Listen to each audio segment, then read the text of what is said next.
There we go. Wow. Good evening. It's the guitar riff that gets you, isn't it?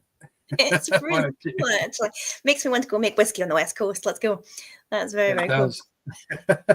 I know. Personally, I would have been having Trail West playing in the background, but yeah. Well, we'll be sure to make sure we mention them as well. Any reel that I put up after this, you know it's going to have Trail West, we're going to get them some royalties at the end of this.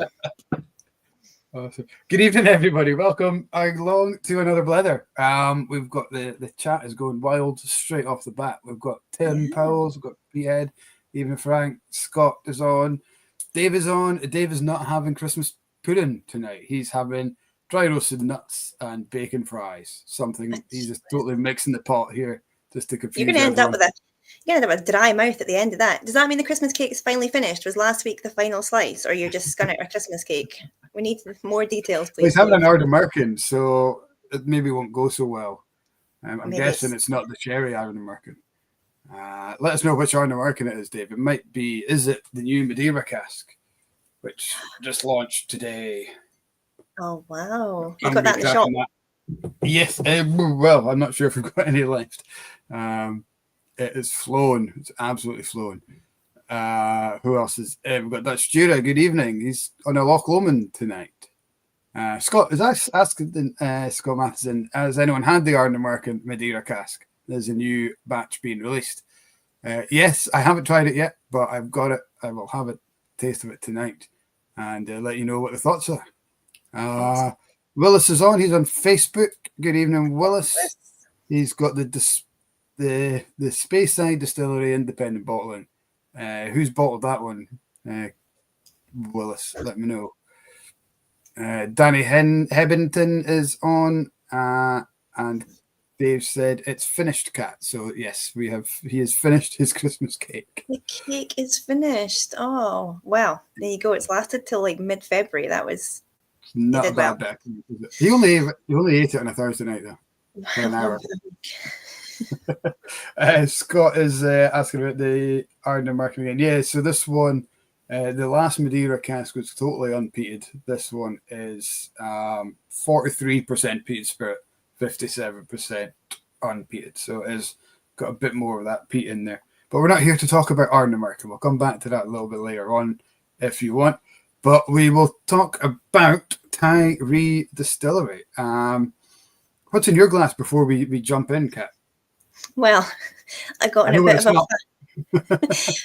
yeah, unfortunately, I don't have the Tiree. Just with the school holidays, I haven't got anywhere. And I got in a little bit of a faff because we were a little bit latchy tonight and I had to log in as you, and I couldn't find our guests and I was a little bit panicked. So I haven't actually got anything looked out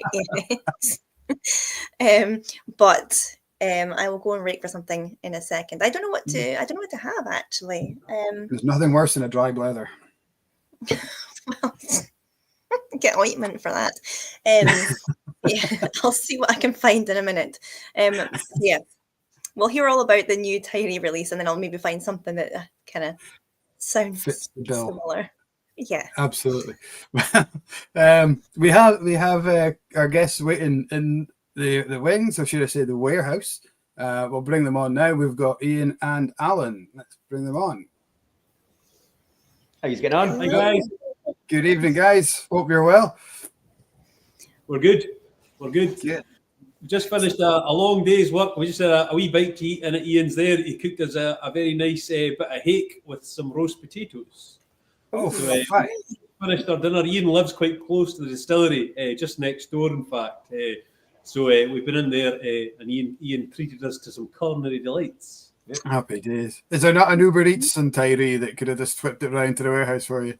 Well, no, we've just got an Indian takeaway that's just started last summer, but it's the other end of the island, so you just need to know how to cook out in these parts. We're quite remote in Tiree, and obviously in a remote island, so yeah, we've got to fend for ourselves, but it was an enjoyable bit of food, so kept us going. It was good. Happy days. Nice. And you're in the warehouse, which is a great touch. It lets the guys see, and that's not a backdrop screen, guys. That is actually the warehouse. Yeah, that's the heavy jackets. Yep.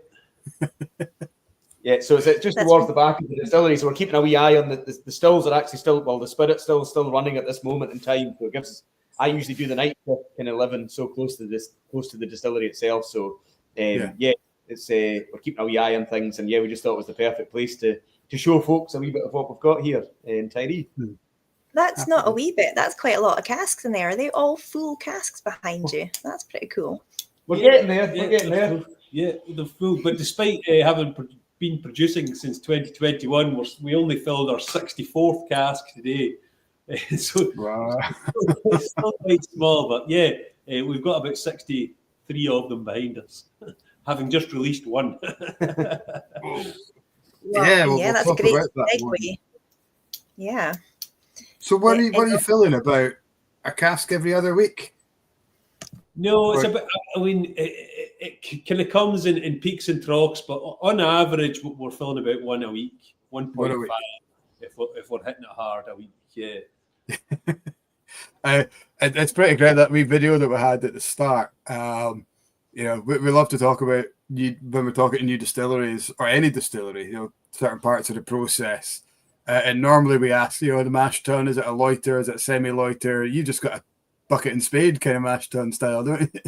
Yeah, the mash tun's a sherry, but and it does the job brilliantly for us. We use a brew bag that kind of inspired by the small American distilleries, and it's a perfect system for us. The mash tun was really cheap. It was in the region of £35, and the mash bag was not much more than that. So it's a brilliant system for us.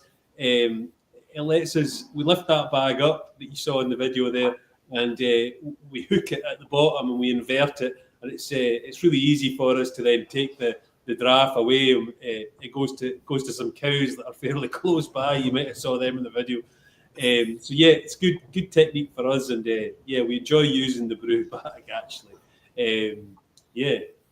So it's like a big old tea bag. Do you have to replace it every now and again, or is it like, can you use it indefinitely? No, we replace it it gets replaced every 6 months. It gets a bit tired and it gets a bit kind of clogged. It's just a big hot bag, really. I mean, the main thing that goes wrong with it is the straps at the bottom of it. They kind of give way after a wee while, and because it folds round the top of the mash tun there, it can get a bit worn on the top, so it gets some holes in it and things. But essentially, it is a large tea bag, so it's it's just a wee bit different from using like a perforated steel false bottom or something. We've tried the idea of getting one of those, but at the moment, the size of the mash tun fits perfectly with the size of the washbacks and of the wash stills, which are all 300 litres. So it's a perfect bag for the job, and it's fairly cost effective, as we said as well. So and it means that we don't lose grain on the floor. We don't create a mess with it or anything. And it's cleaning up and getting rid of the draft is super efficient. So it works well for us. That's amazing. Like, I love it. And it's just you two really that are sort of producing the spirit. You've got like another member of staff that helps when you're away on tour. Is that right? Yeah, sort of winter time, we're down to kind of 3. So me, Ian, and Ryan. Ryan's actually away he's away to the mainland this weekend to visit his girlfriend. So it's just me and Ian tonight.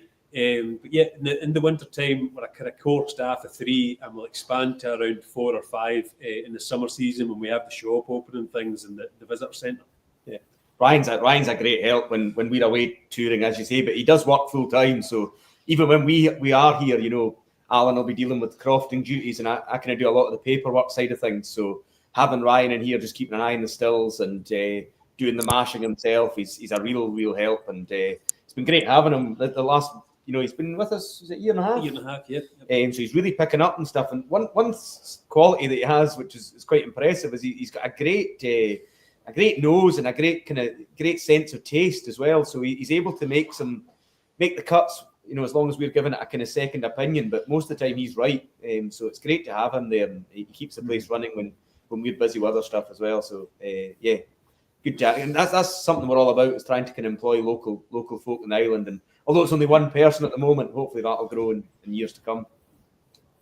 That's fab. You're literally bringing back sort of skills to the island that's not been there for like 200 odd years. Like, you're the first legal spirit produced on island for, was it 200 something years? Yeah, it was hard to kind of pinpoint exactly when it stopped, but I thought initially it was 1801 because the Duke at the time banned distilling completely. So there was a lot of illegal stills at the time, but there was also 3 legal stills. But they were unprofitable due to the amount of illicit whiskey that was getting made. So in 1801, the Duke just said, right, there's no distilling to be done in Tiree. All the barley's to be sent to me in Inverary, where his castle is. And to this day, the Duke obviously lives in Inverary. So all the barley was accounted for, sent away, and there was no distillation taking place. But then between 1814 and 1818, it turns out that the Duke himself decided to set up 2 legal stills in Tiree, one in Scarnish and one in Kirkable. But again, in 1818, after just 4 years, so pretty young spirit that they were obviously releasing back in those days. They probably weren't aging it the way we do now. It turned unprofitable as well because there was obviously this still this kind of underground illicit distillation on the go.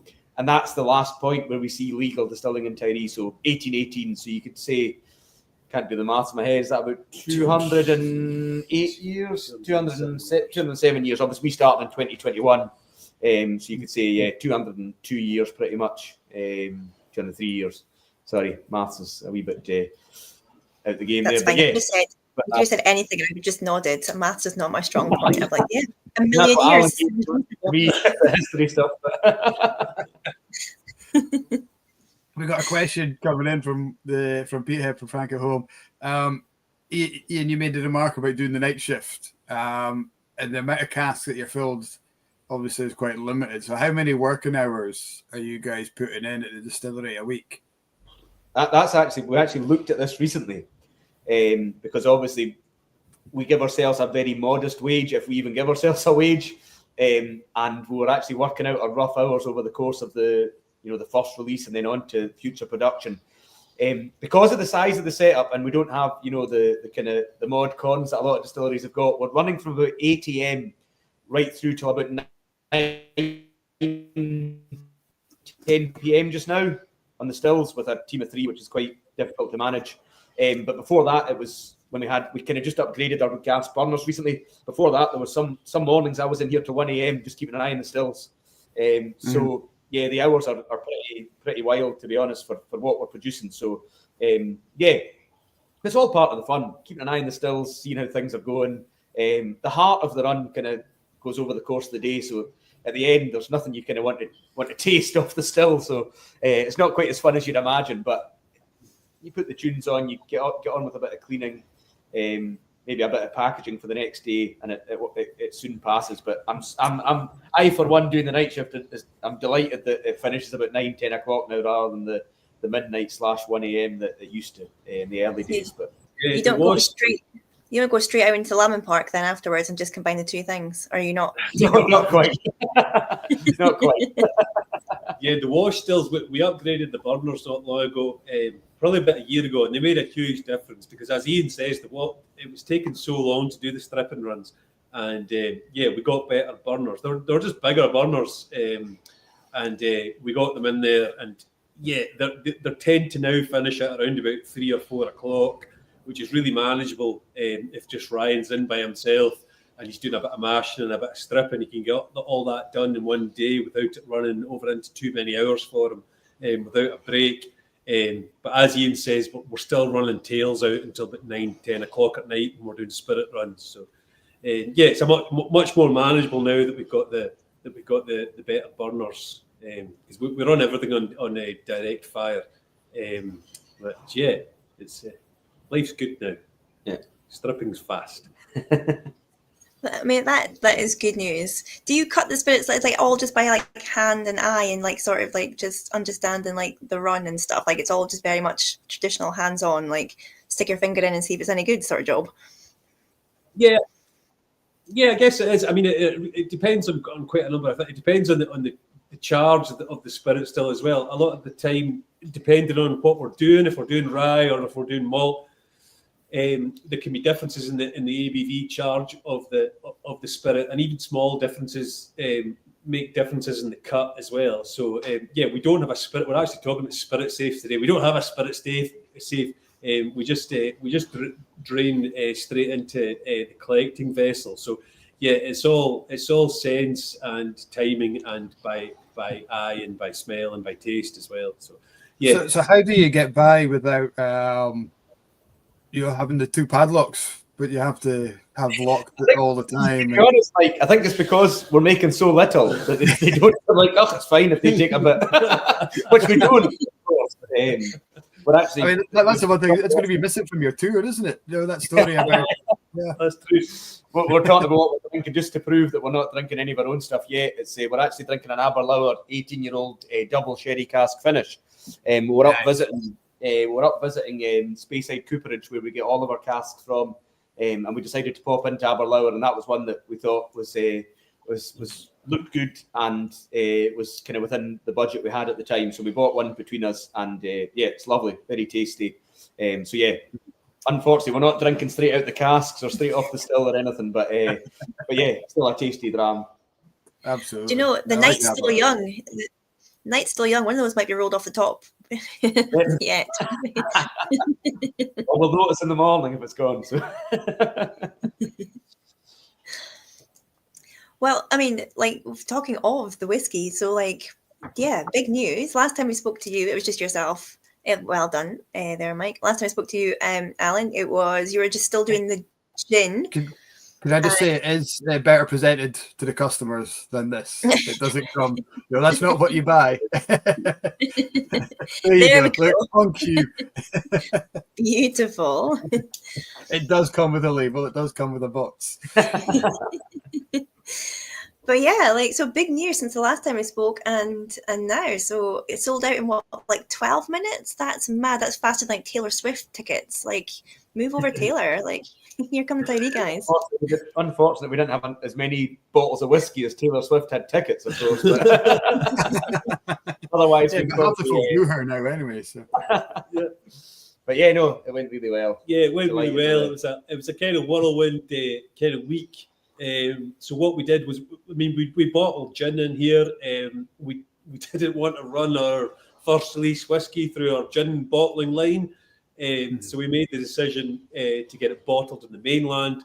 So just before Christmas, we shipped our sherry butt down to Craigton Packaging in Paisley, which is probably the closest bottler you'll get to us. Really, it's about 2 hours from the ferry in Oban, so 4 hours over on the ferry, and then another 2 and a bit hours down to Craigton Packaging. And they did a great job of proofing it down for us and bottling it for us and packaging it up. We're just a bit nervous about using our existing bottling equipment. One of the other things is the distillery that we have inside the distillery where we do the bottling. We bottle all our gin in here, and it's all screen printed designs on glass, so you can get that stuff wet. You're not really worried about it getting wet during the bottling process. Obviously, we had a label on our first release whiskey. We're just really scared about getting the label wet and sending something out that wasn't 100% just lovely the way that we designed it and the way that we wanted it. So we made the decision to send it down to Craigton to get it packaged. Bearing in mind that we're probably not going to bottle any more whiskey. Well, we're going to bottle some in July, but then after that, it'll be at least another year before we do any bottling. So we're going to hold off doing any bottling in-house ourselves at the moment, just because they're really small runs compared to what we're doing with the gin. So we got it down there before Christmas time, and we got it bottled week commencing the 6th of January, and it went out to customers the week after that. And luckily, no smashes or no problems in transport in transit, not that we've heard of anyway. So hopefully everybody's received their bottle, and hopefully they're all happy. Yeah, I'm sure. It was the one. So I'm not a person that's got to have an inaugural release because I can't deal with that level of stress. I'm impressed if I get out the door on time. But this was the only one that I actually really wanted. I've never done that before of trying to buy the first bottle. But by the time I'd sat down and turn my laptop on, it was sold out. I was like, what the hell? That's mad. But what an achievement for you guys. I mean, were you shocked just to see how fast it went as well? Well, I think we were completely. I think that's part of the beauty of it. It is such a small run. I mean, what we're making is on such a small scale. It's nothing really compares. We've got a 300-litre spirit still, 2 300-litre wash stills. It's tiny, and I think that's what excited us about it, is the fact that so many folk were on the button, ready to go and buy it. And both our phones went like drum rolls for those 12 minutes. You know, it was just the sales coming in one after the other. And then we're like, that must be sold out now. Then we eventually checked at 12 minutes and it was sold out. So we're delighted. Then we had the kind of the task of thinking how we're going to distribute it, how we're going to package it all up when everything was in the mainland, of course. So we did a bit of that from Alain's garage, and it worked perfectly well. And then within a couple of days, that's one thing you notice, the mainland postage system works much better than the island postage system. Usually our 48 hours track takes about 5 or 6 days to arrive, but within days everybody had their whiskey, and the ones that were opening it were giving us compliments, which was the main thing. We knew it looked great. We'd spent a lot of money and a lot of time on getting it to look good, and we'd obviously also spent a lot of money and time on getting it tasting good. But just to get that feedback from the folk that were trying it was the main thing for us. So hopefully you like it, Mike, if you're having a wee taste of it there as well. I'm having a wee nose, but I haven't tasted it yet. It's quite pleasant. It's got a nice spice to it, like a kind of honey and clove, orange, almost like a wee hot toddy kind of spice to it. Yeah, it's funny you said that. The cloves, cardamoms, and honey and toffee were amongst the main kind of things that we were tasting as well, all through its maturation, actually, especially after it had been in the sherry cask for a while. So it was in bourbons, Heaven Hill bourbons, probably in actually 3 quarter casks and 1 European oak virgin cask at about 50 litres for its first year and a half. And then that was all re-gauged and then brought together, and it was put into 2 separate sherry Oloroso casks, where it spent the rest of its time, and it was then vatted and married in a larger 500 litre Oloroso butt for about 4 months before we eventually bottled it. So it's probably had slightly more sherry contact than it has bourbon, but I still think that we're saying today, you can still, for us, we can still get that wee hint of virgin from the wee virgin 50 litre that was there. Exactly what I was going to say. It's got that kind of spice, that kind of dried orange, oaky spice. Yep. As soon as you said virgin oak, I thought, yeah, that's where it's coming from. But you're getting quite a bit of the sherry, but it's not what I would class as a sherry bomb. It's not that big sherry notes. There's a lot of spirit note in there. It's quite. I think you can tell it's quite young, but it's complex as well. We've got a cask out just now, which is an octave from the shop, and it reminds me of that, where it's if you put that in front of me, and it's probably because I know that it's young, I'm looking for those notes. Put it to me blind, I'd probably guess about 8 or 9 years old.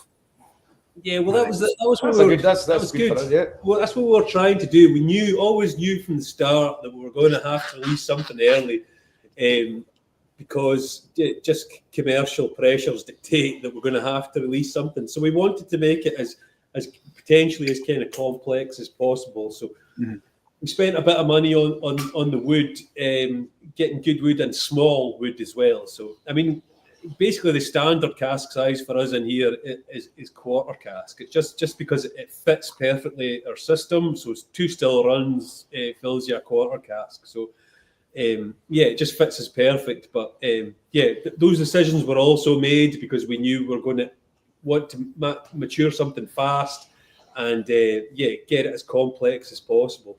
We're also in a tin shed in here, as you can probably see. So it gets pretty warm where we're standing right now, or where we're sitting right now.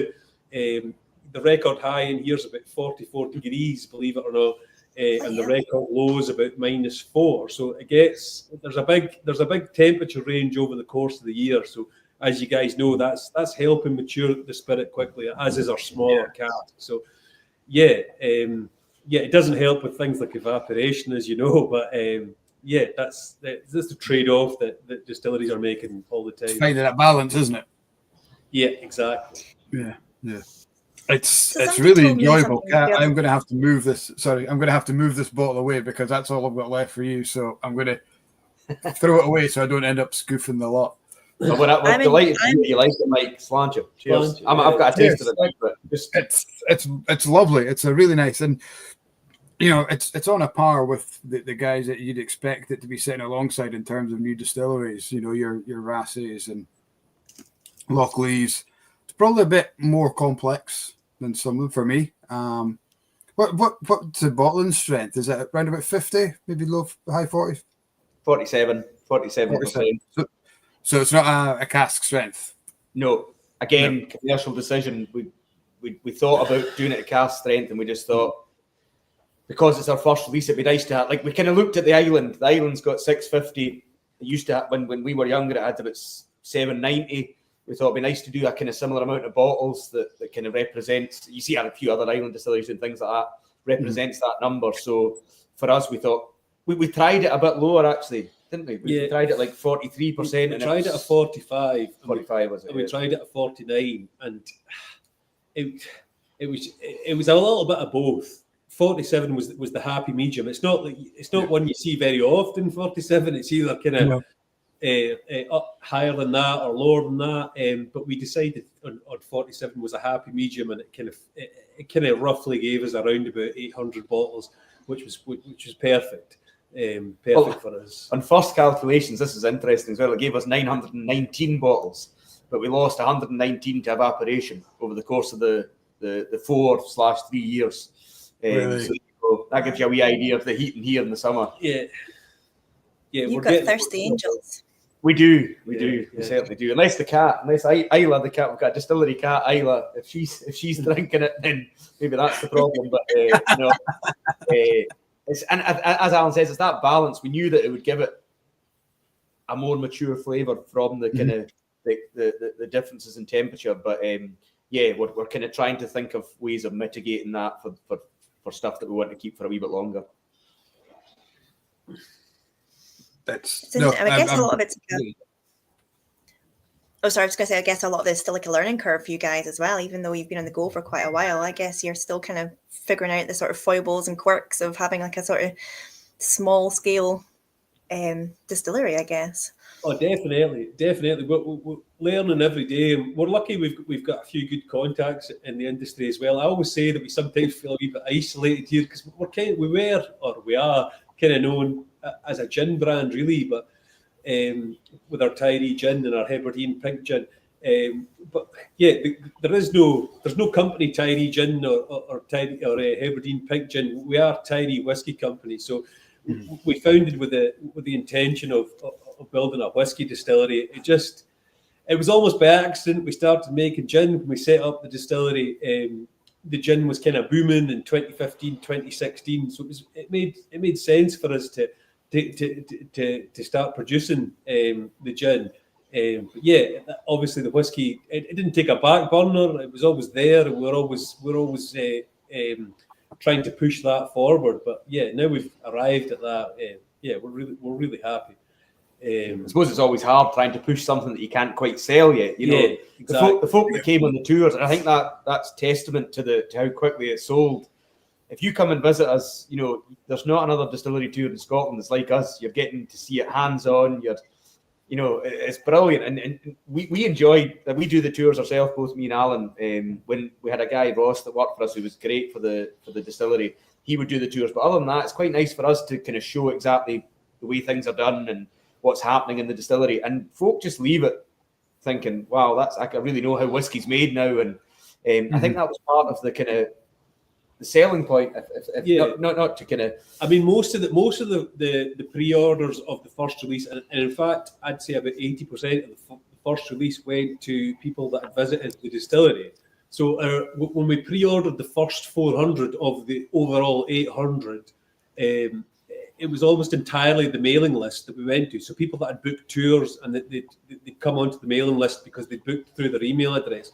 And it was all these guys we're quite glad that those folk got a chance to buy it, because they were people that had come and they'd visited us here, and they'd shown some enthusiasm and been involved really from the start. So, I mean, we're so small that the general public maybe didn't get a full chance to buy it, but we're really grateful that to these people that came whilst we were building this kind of whiskey plant, as they were coming and visiting on tours, and they were able to see our process and to be able to buy the bottle. Yeah, completely. But yeah. Do you know what it's like? It's like when you're the first person to discover like a new band, and then like you buy the T-shirt first, and then everybody else knows the band. Like the people that came to your like tour before you released your inaugural whiskey, like, yeah, I knew Tiree before they blew up, so like I got a bottle. I remember some folk coming along in the summer of 2021, and the Welsh guys, no. showing them some casks. They'd be, okay, so this cask, and talking them through 4 casks. Where's the rest of them? So that's them all. I remember our first distillery tour. I wasn't sure if that's what Alan was on, but it might be, yeah. And it was we kind of knew the family, and I think they'd arranged it for the son's birthday. And he came in, he's like, right, we're whiskey drinkers. I was like, oh, well, you're not in luck here. He's like, it's not Tiree Whisky Company Limited. I says, I know, but that's what we're working towards. So we gave them a few gins, showed them the casks, and then they loved it. And from that moment on, they just kind of followed us from there. And I'm pretty sure I saw one of their names come up on the list who bought the first release. So there you go. That was right from the start back, and before the 2021, I suppose. It's not that terribly long ago, but to us it seems like a lifetime ago, because things have changed quite a lot in here. But that's fab as well, because a lot of people are buying whiskey from large established companies. Like the people that are buying from you, you're still recognizing their names. Like that's like where else do you get that? And like literally the owners of the distillery recognize the people that are buying it from tours they've done. That's pretty cool. Yeah, completely. And that's something we're all about. Like I think we always say that we're trying to do something for Tiree as well as ourselves. Hopefully one day this will be, we'll be making, a good, like, being able to sustain us in Tiree is our bottom line, and keeping us living in the island. But secondly, giving somebody else that opportunity, like Ryan, who works for us, who's got a full-time job with us, say the seasonal workers, and something else we kind of tried to do with just to show our appreciation. It didn't work too well in one instance, but it was to kind of hand deliver all the locals that bought the first whiskey. We went in and said, look, thanks very much for your support. Here's our first release that you bought, whether it be in November 2023 when the pre-orders were coming out, or when we did the actual release there. But Alan will tell you a wee story of how that went wrong without us checking. It went wrong twice. In the space of 20 minutes, I arrived at folk that had recognised orders, and I arrived at the door, and they were both ladies that had ordered, and I knocked on the door, and it was the husband that had answered the door, and he was like, can I help? And I was like, oh, I've got your order here for you. What order? So they did. So we're obviously presents. I know. So I ruined 2 surprises in the space of 20 minutes. But yeah, that kind of backfired on us. We're probably thinking, why didn't they just pay for the postage? I mean, the intention was there. The intention was there. It was a nice intention. So I'm sure they appreciated it in the end. No, but it's been great. We're really grateful to the folks that ordered in Tiree, and it's really nice to. We took a lot of the bottles of the first release home with us to Tiree to distribute there. So that was really nice that it didn't all just go off to the mainland. Yeah, absolutely. I had a similar story to that from the shop. We do a pick up in store service where people buy it and they come into the shop and pick it up. But this particular person had bought a bottle of gin, and the house recognized address is right the street next to mine. So I thought I'll do them a favor and I'll just drop it off on my way home. But I wasn't quite as I was luckier than you. And when I turned up, the husband who'd bought the gin for his wife answered, and I goes, I just thought I'd pop it in because you're so close. And out of the corner of his eye, he saw his wife coming around the corner. She was coming home from walking the dog, and he was like, "Quick, give it, fuck off!" And then he was like, pushed me away. He's like, "Right, go down the side." He was like, "I snuck out the back garden so that he could get the gin inside, and she wouldn't notice." So I think the ones that Alan delivered to were slightly more polite than that. How many people though saw Mike from the whiskey shop sneaking out the back garden of some wifey's house and made like their own story up at the end of that? Exactly. Well, if you'd done that in Tiree, you'd be the the talk of the town. Yeah. Yeah. I mean, the van was parked out the front with whiskey shop written all over it, so I still had to go around and pick the van up and drive away. Good. Yeah, not as inconspicuous. That's really. funny. I was going to ask something earlier. I've just seen Jeremy Watt pop up, so he might be able to answer this. So you guys obviously use quarter casks quite a bit. So I was working at Ardmore Distillery on Monday, and I was being filmed for a Japanese TV show, which is very cool. So I'm expecting to, my acting career to blow up. Was it like Takeshi's Castle? It wasn't Takeshi's Castle. I knew you were going to say that. You're such an arse. Awesome. I knew fine you were going to say it. No, it wasn't Takeshi's Castle. Can you imagine setting up some sort of like inflatable sort of assault course at Ardmore Distillery? That would be crazy. So they'd sent over these really specific questions they wanted to ask for this TV show, and some of them they'd kind of pre-filled the answers that they thought was right. So they were really into quarter casks because Ardmore used quarter casks for a couple of their expressions, but they'd researched that these quarter casks were used because they fitted on horseback, so you could carry one either side of the rider on the saddle. I'd never heard this before, but it kind of makes sense when you think about it. But is it something that anybody else has heard before? Is it factually true? Not heard that myself. Not heard that myself. We have a horse. Let's try it out. Let's do it now, guys. Go get the horse. It's in Kilmalloy where Alan stays, so we'll be a wee while finding it. I'm going to guess that you need a really strong horse. I mean, that's going to be. What's a quarter cask? 125. Yeah, that's going to be upwards of 150 kilos on each side. You'd be a strong horse. Yeah. Wow. Yeah, Clydesdale maybe. Yeah, at the larger one. Yeah, but I guess so, possibly. Yeah. I can imagine that smaller casks were developed for that. Maybe not the size of quarter cask, but I mean a smaller cask of some form. Yeah, I mean that's what you see behind us is mostly quarter casks there, but there's the odd 200 of the full bourbon cask there at the bottom. So I mean, when you see them like side by side, there's not a huge. It's obviously about 75 litres, is that right? Yeah.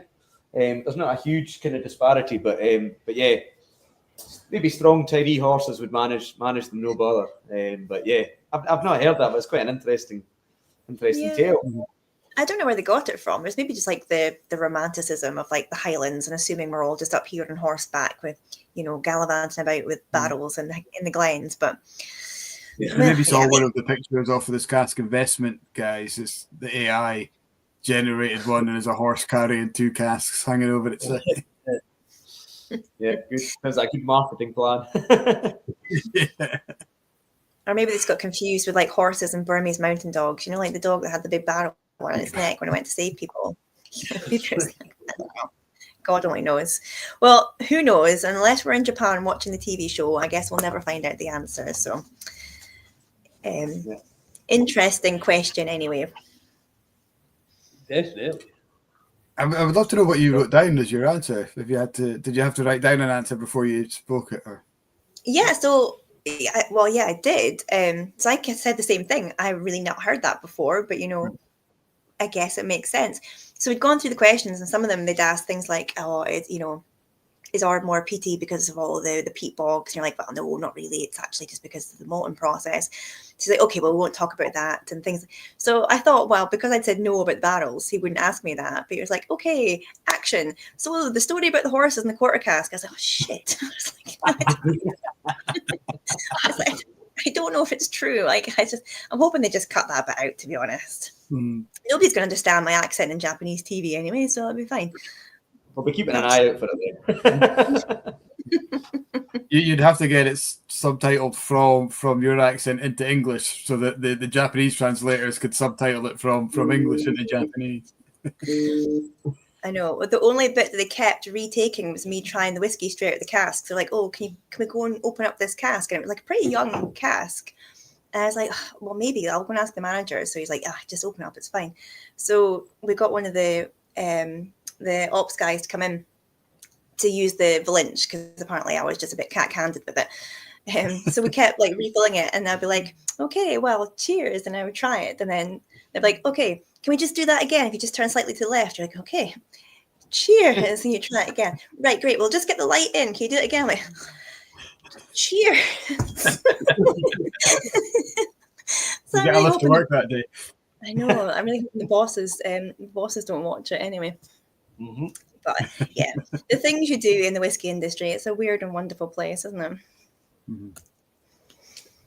Have you had any TV crews out to you guys? We did have a couple, actually. We've got the sad accolade of being dropped from Ben Fogel's show. No. Fogel came into the distillery. I think, see if we'd had the amount of casks that we had now. It was back when we had like 5 casks on the floor. We were like, yeah, we're making.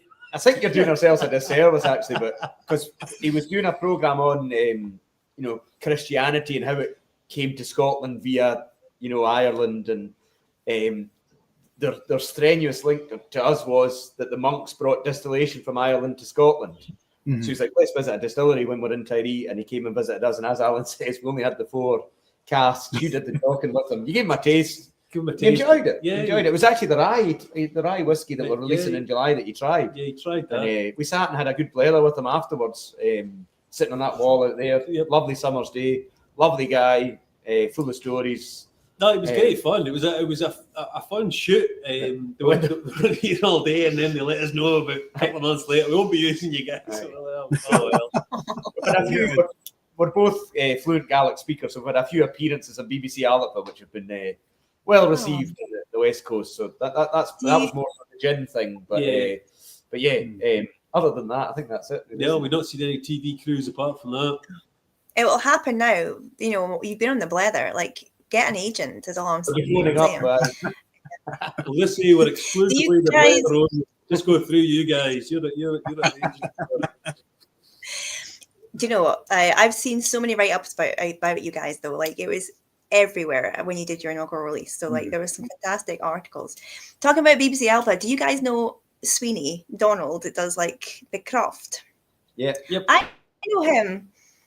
That's cool. Cool. Well, I was at Fish because obviously we're musicians as well.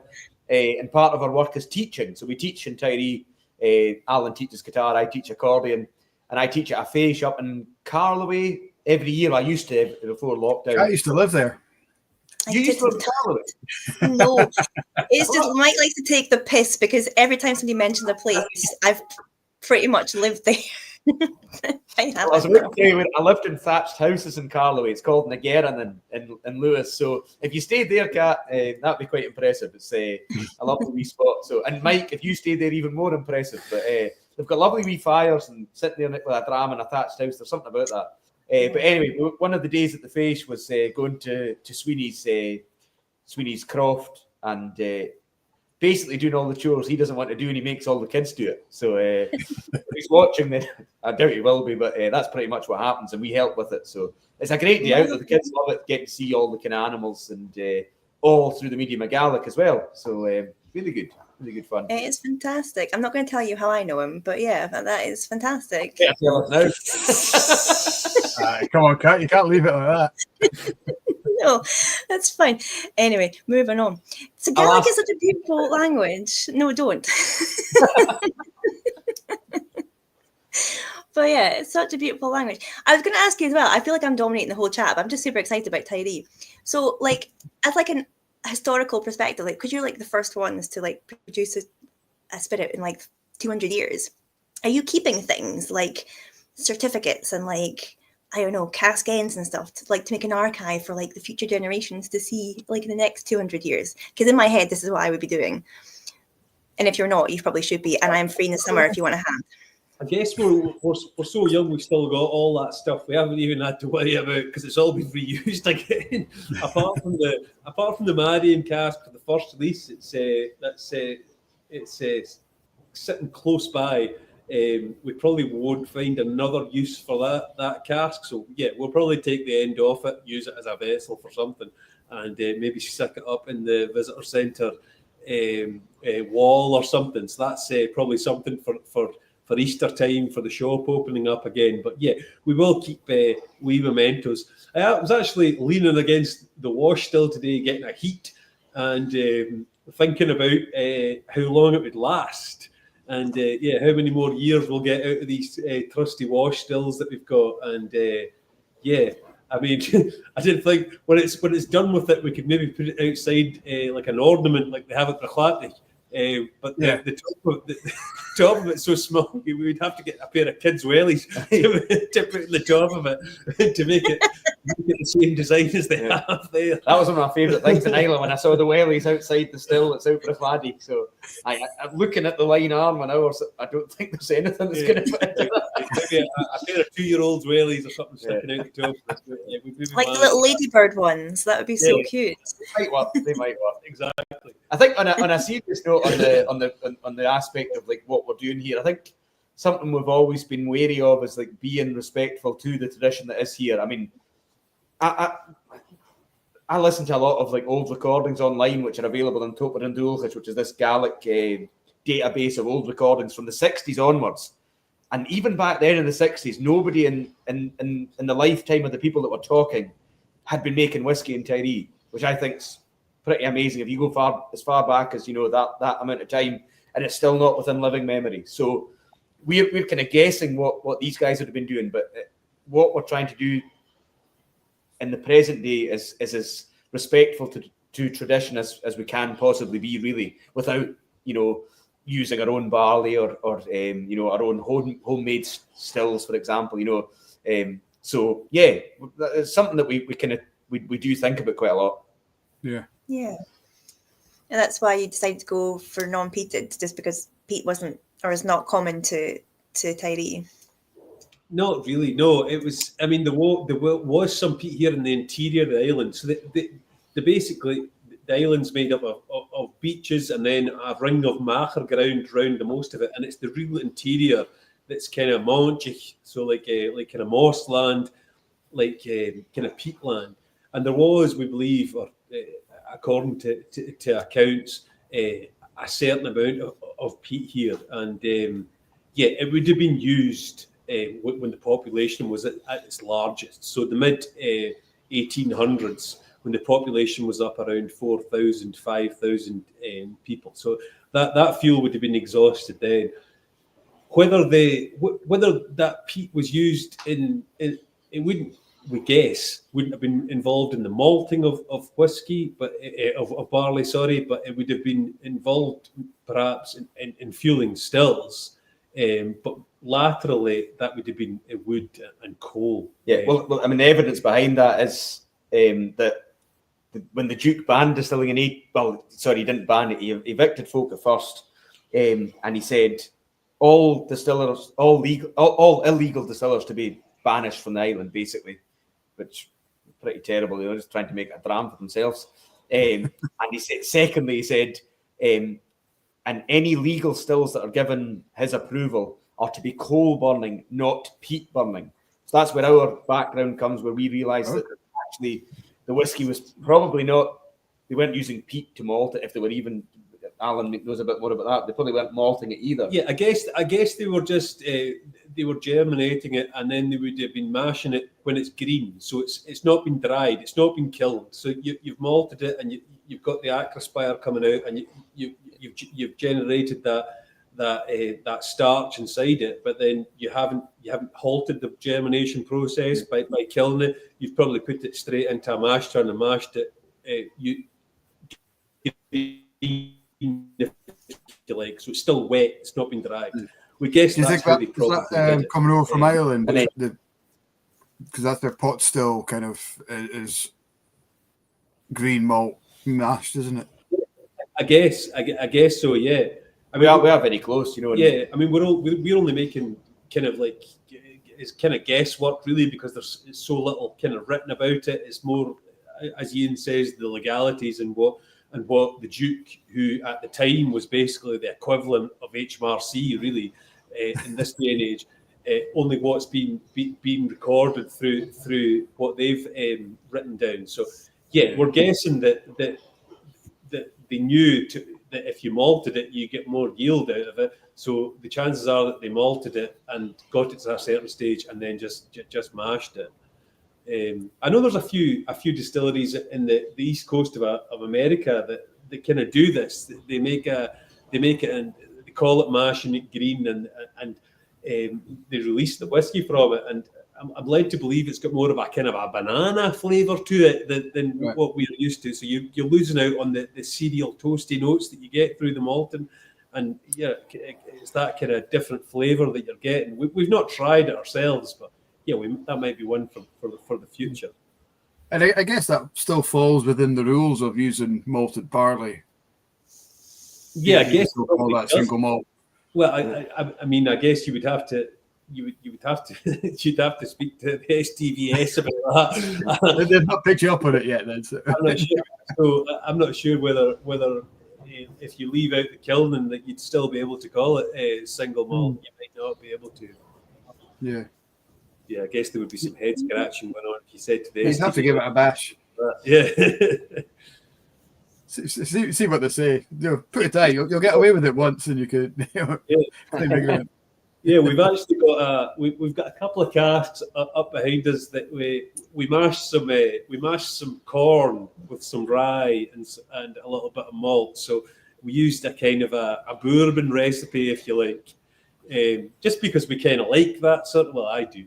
I kind of like some of that sort of whiskey. So yeah, it would be a grain whiskey, but we couldn't call it a bourbon. But yeah, we're still trying to decide what we're ever going to call it. It's the mash bill's 50% maize or corn, as the Americans call it, and 25% rye, and then another 25% malted barley. So a kind of classic bourbon recipe. We've got 2 casks of it. It's only a year old, so it's a wee while away from getting released. But yeah, it's a wee curiosity that we'll need to come up with some sort of name that we might have to run by the STDS before we release it. But it'll definitely be a grain whiskey, but it's just what we can call it. USA style Tiree or something. We're not sure yet. That's interesting. It's very kind of, yeah, I wonder what you would call that. Maybe you have to open it out to your fan base and just get them to come up with something very clever. I'm sure someone has an idea. What did you say, Mike? Sorry, say it again. Tyree instead of Tennessee. My idea was that the fact that we've had, many's a person's gone from Tiree to America, back in the time when the Highland clearances and things like that, you connect in with the emigrants, something like the emigrants dram or something, So that's what we might end up calling it, but we'll see how it goes from here and see how it tastes and whether it's worth bottling. Yeah, I think you're opening yourself up to political connotations. I will maybe. Immigrants, not immigrants, I suppose. But, I suppose there's all that kind of thing you need to think about nowadays. But terrible that you have to think about that. But yeah. Guys at home that are watching, please fire in some questions for the guys. I know we're kind of firing on with the chat. If there's anything you want to know, please do let us know. Just pop in the chat and we'll get the questions answered. Just while Cat's off, guys, what was it? I know we spoke to you, Alan, about a year ago, I think it was, maybe a little under a year ago. For the guys who may be watching you for the first time, how did you guys get into it? What was the light bulb moment that said, you know what, we're happy being musicians, but we want to do something else? It goes kind of way back to kind of 2012, and myself and Ian were both just finishing uni courses, and we both had a lot of Tiree history involved in our dissertations and things, and the kind of work that we're doing. Ian did music and I did art at uni, and yeah, we were interested in Tiree history, and we get that from our parents and me especially from my grandmother. And we knew about this. There was a lot of whiskey going on in Tiree at one stage, and this had all been passed down to us. And we were in places like Isla at the Fèis there, the Whiskey Festival, and we just thought that it was crazy that Tiree had this history that we knew about, the same that other islands had, and that it hadn't carried through to the 20th century. So there was obviously different reasons behind that being the landowner and the environment and just the remoteness and various other different things that meant that the distilling heritage had died out. And we couldn't resist the business opportunity and the challenge and the potential of kind of reigniting something that had died out a long time ago. So that's basically how we started. So I'm one for ideas and Ian's one for implementing the ideas. So he went ahead and he registered the company, Tiree Whisky Company Limited, and it was registered in April 2012. So so that was fine. So that was the first stage, but then it was a good 4 years later until we managed to actually get the ball rolling and things moving, because it's one thing having an idea and it's another thing actually doing it. So there was a lot of different stages involved before we actually managed to get a still in a building in Tiree. But 5 years or so, and we eventually got there. Mm-hmm. And once you had that I'm so idea... sorry, Matt, it's my doorbell. I'm just going to let you quietly go back to my sister-in-law brought me cheese for Valentine's Day. How cute is that? Oh, very good. That's the wee cheese you get for M&S. It's absolutely beautiful. And biscuits. She's a keeper. I don't know how my brother managed that, honestly. Anyway. A wee Ardbeg with that will be absolutely beautiful, I'm sure. That's a good shout, actually. I've got my Thursday night sorted, and I've got a day off tomorrow, so I'm sorted for the rest of the night. Great. Amazing. We were just, I was just reminiscing with the guys about how they started, where the idea came from. I think we spoke about it in depth on the last Blether. So, guys, if you want to know more about that and you're watching, it was a little under a year ago we had Alain on previously, so you can find out about more of the start off of the company then. And I guess looking at the future, we've kind of talked about it. You guys currently are giving people on the island that opportunity. There's a couple of guys getting a job, and then the summer staff and all that. The legacy that you might leave here on Tiree. You look at other examples like, I don't know, Talisker or Highland Park, in 200 years' time, hopefully Tiree whiskey is there. Is that the kind of dream, to have that? Yeah, completely. I think this is actually quite another kind of interesting story, but, we're talking about how we kind of came about, and Alain spoke about it with you in depth, but when we set up the company in 2012, that was a kind of boot up the backside for me. Was like, right, let's do this. Why not give it a go? I think at the time there was a lot of smaller distilleries, mainly gin distilleries, of course, that were actually giving it a go. And we all obviously thought about the gin, and we also thought we could move to whiskey if we make a wee bit of money. The way we've done our whiskey setup is very small, but it's effective, and the whiskey we're producing is brilliant. We're delighted with it. That all happens in my dad's old building workshop. So my dad passed away in 2017. Alain actually used to work for my dad years ago, sweeping these exact floors back when he was 14 and 15. Yeah. Bernie gave me a job back when I was 14. It was my first job, actually. And it was in this very building. It looks completely different now than what it did back then. But, I mean, obviously it was unfortunate. It was sad that Ian's dad had passed away, but it's really lovely that we can still work in this building, and he would be really happy to know that we turned his business into, because he was quite fond of a dram as well. He's got an extensive whiskey collection that he's left in. So we're still adding to it. Myself and my wee brother, we're still adding to it. So it's quite, it kind of almost like the circles come round with Alain. I don't know if you can tell, but I've had a bit of a tougher paper round, but I'm about 10 years younger than Alain. And Alain worked for my dad. He was the cool guy in the scooter driving up the road,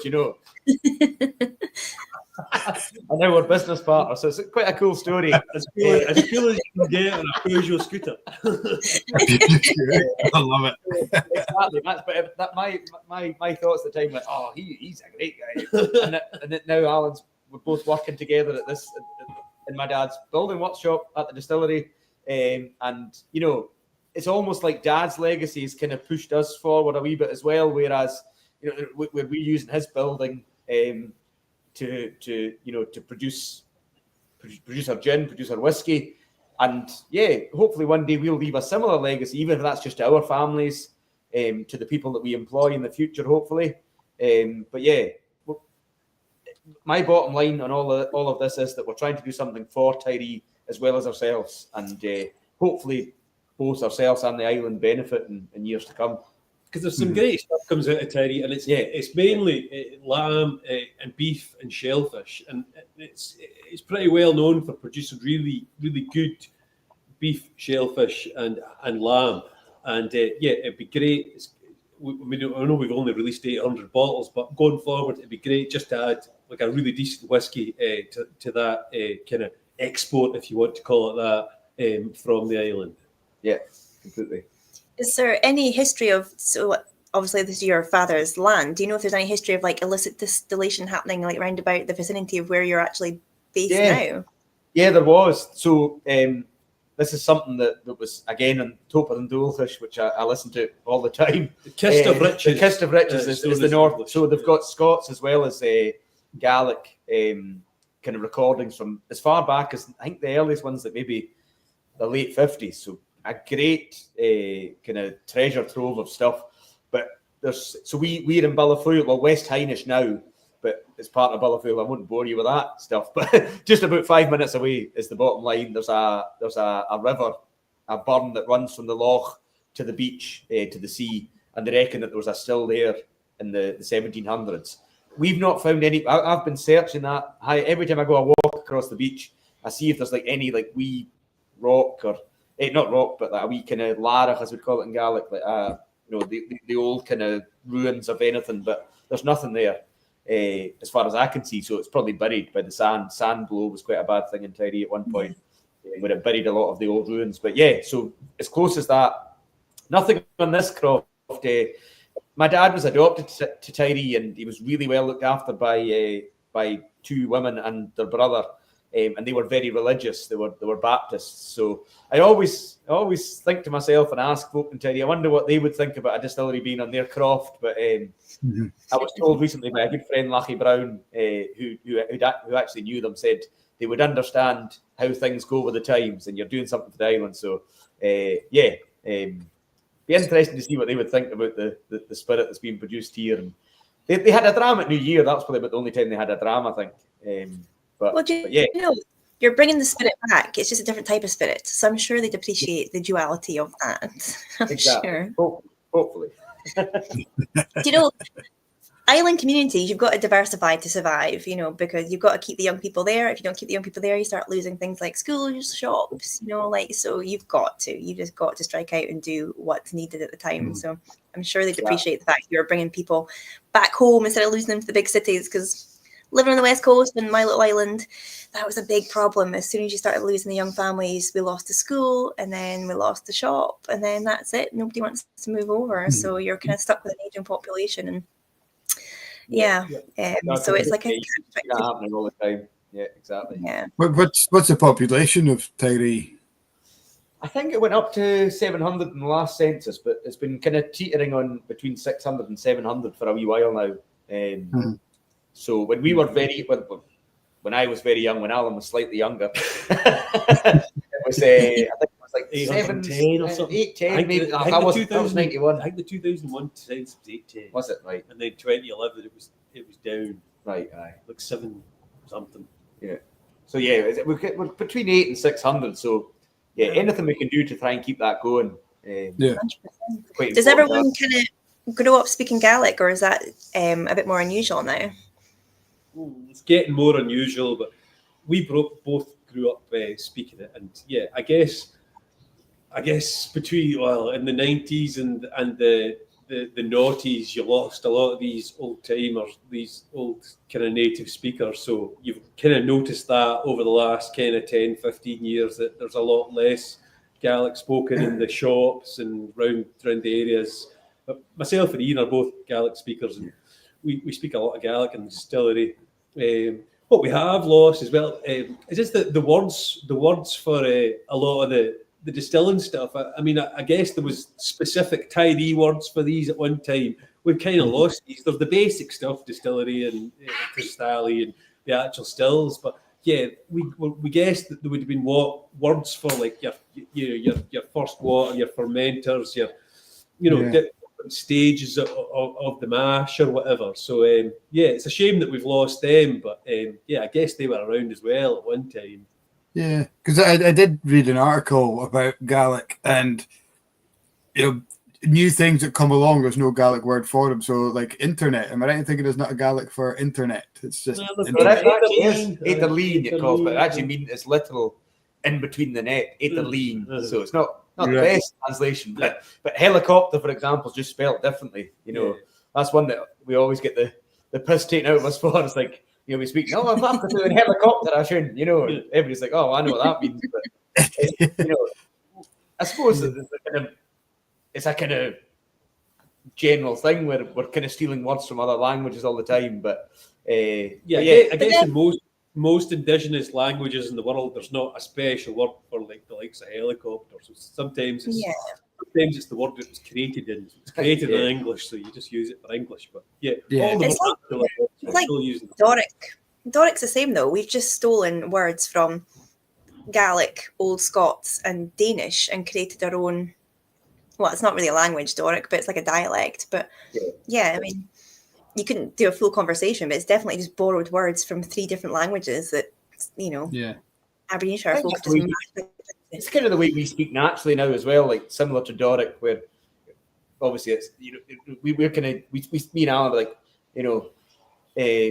but God, the scissors I should you're kind of speaking Gaelic, but you're also saying like a wee English word in there, and in Tiree we don't see many helicopters at all.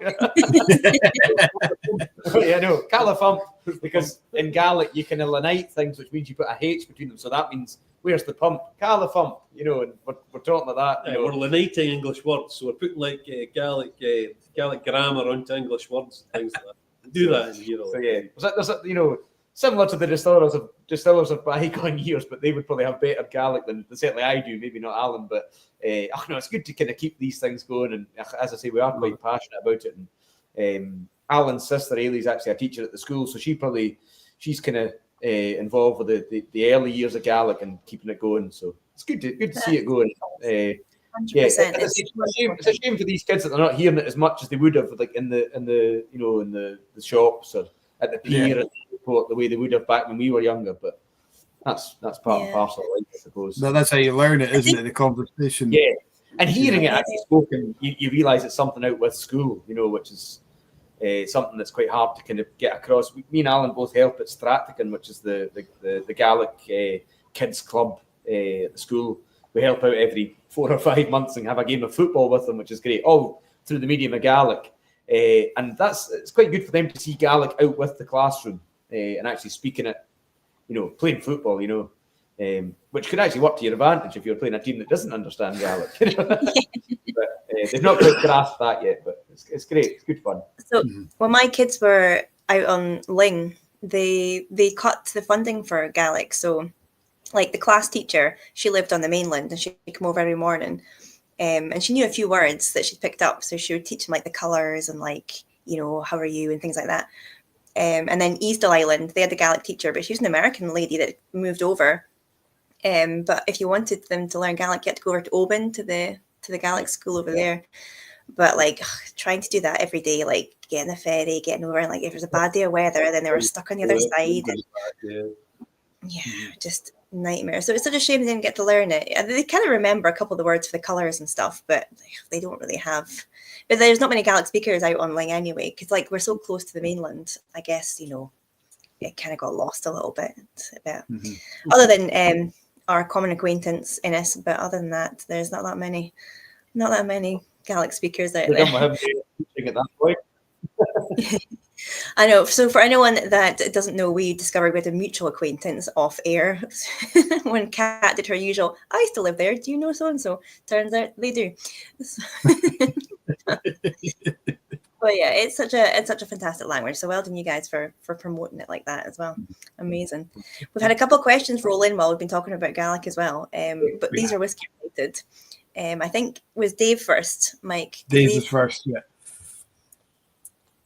So you've got 64. You've got. Did you say you're sitting on about 64 casks? How many different varieties of casks do you have within that 60?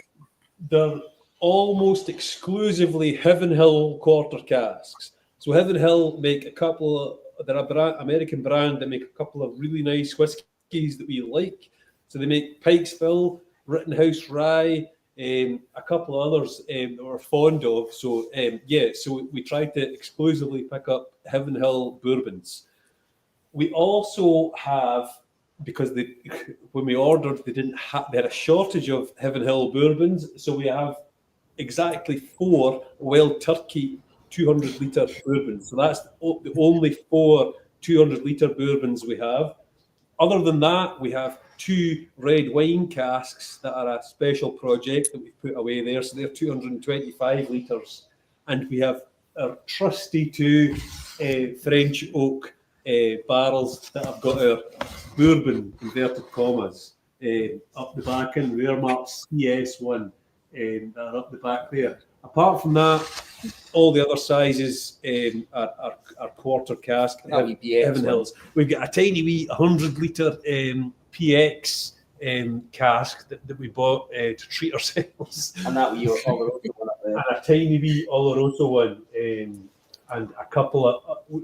Berchlatic actually gave us two small casks. We no idea what they're going to turn out like. These 2 here, the wee blood tubs. We just... Oh my gosh, look. It looks like a little smiley emoji. It's like a little smiley face. Yeah. Get some googly eyes on that. Thanks to the guys at Berchlatic that sent us those. They were just a weekend, almost like a weekend of joke. They were doing it for charity. So we picked them up just for a wee bit of fun. But yeah, I mean they're almost exclusively Heaven Hill quarters. And part of the kind of, again, the beauty of this is that Alan pretty much knows every single cask and what's in them here. I've got it all in a spreadsheet because I do the paperwork and give it to HMRC, but if I ever need to double check, Alan knows exactly what's in every cask. Again, having such small numbers, we can kind of get that. Yeah, I guess that will run out pretty shortly. Enough. I'm gonna start forgetting what things are, but yeah, they're all marked up. So we know. I was hearing the word "we" quite a lot when you're talking about bourbon, but from the conversation we've had in the last hour, I'm guessing you're quite a fan of bourbon, Alan. Heaven Hill, in particular, by the sounds of things. Yeah, I mean, I guess that's just. It's my partner's family. A lot of them are from America. I've had the opportunity of visiting a few times. I've visited some pretty cool distilleries, Sagamore, places like that in Baltimore.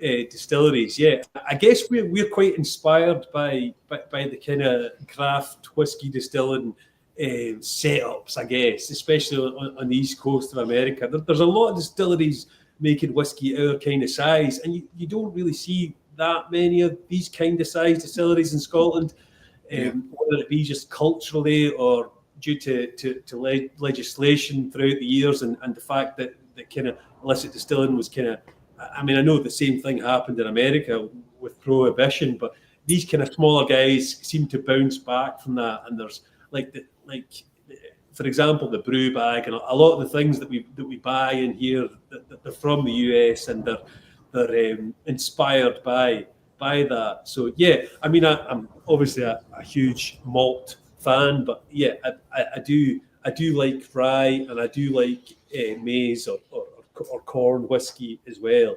So yeah, I mean, I like aging our malt in ex-bourbon and ex-rye casks, and yeah, I mean we've got the license to produce grain as well. So yeah, we've used that to produce a rye and also the bourbon that I keep calling it bourbon. I'm going to get a row for calling it that because it's absolutely not a bourbon. You never become bourbon recipe.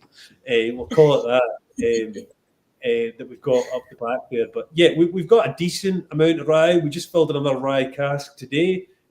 January January and early February are kind of our traditional months for mashing and distilling our rye. So yeah, we did it again this year. We're not really that good at it, I don't think. I think stuff's tasting good. This tastes good, but I think we leave a lot of sugar in the mash tun. We don't extract as much as we do from our malt. It tends to have a low yield anyway, but and we're using a really high concentration of it. We don't mash rye unless it's 75% rye in it. So I guess that's quite a lot compared to other ryes that have. I'm not speaking for anyone else, but I'm guessing that have been released recently. So yeah, it has a smaller kernel size, a higher beta glucan content. So yeah, it's got its challenges. It takes a lot for it to run off the mash tun. So yeah, we're suspending that bag overnight, and it's running off so slowly.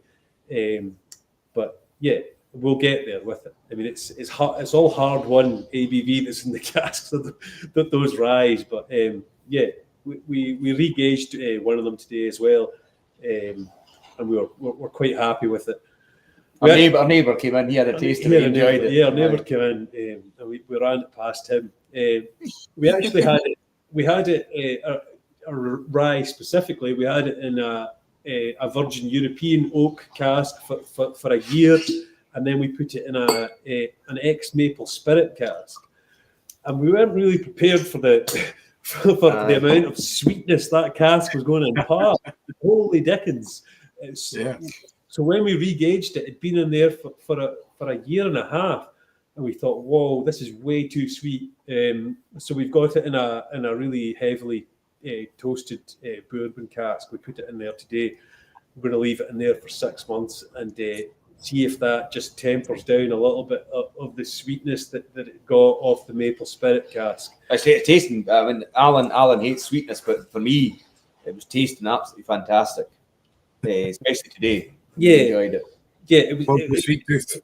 It's got the spiciness, and it's got that kind of almost Parma violets kind of taste to it, or the pickly juice. But it's got that kind of back note of sweetness, and we just want a wee bit more toastiness and fieriness in there. So yeah, we've got it in a kind of hot cask as of today, and it'll stay in there a wee bit longer to see if we can balance that out. Yeah, sitting next to us here as well. So. Yep. Looking all fresh. Yeah, I look nice. Obviously, we get the salt weather here, so all the casks all the rings are rusting, but that one's nice and fresh. So you can tell it's the newest one in here. You must be one of the only ones using rye, though. I know you've got our Vicky, who are famously rye, but there's not that many people experimenting with rye, is there? Well, I think there's Brachlatich have got their do they call it rye generation or regeneration? Yeah. I think it's regeneration or rye. I can't remember. I think it's a 50-50. So I think it's 50% malt and 50% rye. And I think what they're trying to do is they're regenerating their soil because they've got a farm that's connected to the distillery. So they're using rye to rejuvenate the soil and put different nutrients back in there. It's what it does. So it makes sense for them to harvest that and then to use it in a mash as they've done. And it's lovely. The boys actually got me a bottle from a birthday, my recent large birthday that I had. Wait, do we need to congratulate you? Are you 21 again? It was last year, Kat. It's long gone. Forgotten about now, and then reduced by 2 years. So the boys got me a bottle of it. I was dead keen to get a bottle of it. When we were over there, it was sold out, but they managed to get a hold of one. They gave us a wee bit. We actually spoke to a few of them, a few of our friends that are at Brachlatich, and they put us in the right direction for folk to speak to, didn't they? Mm-hmm. Yeah, we tried to go our own as well, actually, but first year was okay, was it? Yeah, we did. We grew our own with the view of just mashing it without malting it, and the first year went okay, and we did some experiments with it. We didn't really have enough, and then the second year that we did it, it was a really wet winter, and it didn't work out well. So yeah, it's something that we've always had on the back burner, is maybe trying to grow a crop here in Tiree and being able to use it somehow. But the logistics with malting stuff is that we would have to firstly harvest grain that was good enough to then run through our maltings, and it's not just as simple as just growing it and then harvesting it and sending it away. It's got to all be good kernel size. It's got to have all the nutrients and all the things that you need in there.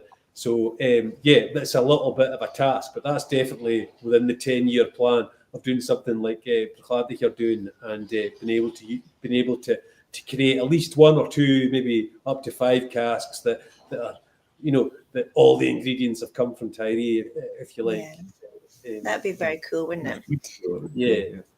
I think I think Vic, who's watching, Vic Cameron's watching on Facebook. He said Inchdarney, is that the Rye Law? I think Rye Law is a great dram. I think that's Inchdarney. I might be getting confused between the two, but I think that's them. There's a few as well. I mean, I've read of them recently. There's more than just us, Arbiki and Blether, definitely. It's kind of one that I guess new distilleries can kick in with, because they're not confined by the same rules as single malt. So it's something that you can kind of play about with and still have a product that can go out as a grain whiskey or a rye whiskey or however you want to call it. While in the background you've got this malt maturing for a wee bit longer, and it gives you. That's a costly process, though. Yeah, it's costly. I mean, it's good. If I wasn't in the business, Ian himself probably wouldn't have done it. But but because I like it, and because rye is such a, if you look back at the statistical accounts of Tiree, Tiree's cheer and yelling it in Gaelic, land of the barley. But there was actually 3 main cereals grown here, and it was barley, rye, and small oats, and there was potentially more rye than both of them at one time. So it was something that was grown. It grows well in sandy soils, and it grew well here. It was well used. So we reckon that the whiskey at the time, earlier on, we were talking about history. It wouldn't just have been barley. It would have been potentially small oats and rye in the mixture in the mash tun. So it was quite important for me to bring that back, and also because I knew that not many people were doing it in Scotland. And also because I'd been to America and I'd tried a lot of the ryes there, and I loved them. And I was getting into buying rye from America and things, and I really enjoyed it. And I thought this was something that other people could potentially enjoy. So there was also that. Yeah, well, I loved that story. But when I saw the Spirits and Drinks Verification Scheme bill come in, I was for those. Casks, so that's a way why we spend all this money, but it really is. And again, I think that kind of suggests that we're kind of trying to do stuff traditionally. And for the Spirits and Drinks Verification Scheme, they charge you for every part of the process, and single malt is one charge for every part of the process, which is mashing, fermentation, wash distillation, spirit distillation, and then maturation, bottling, and labelling. So there's 6 processes, and they charge us for 2.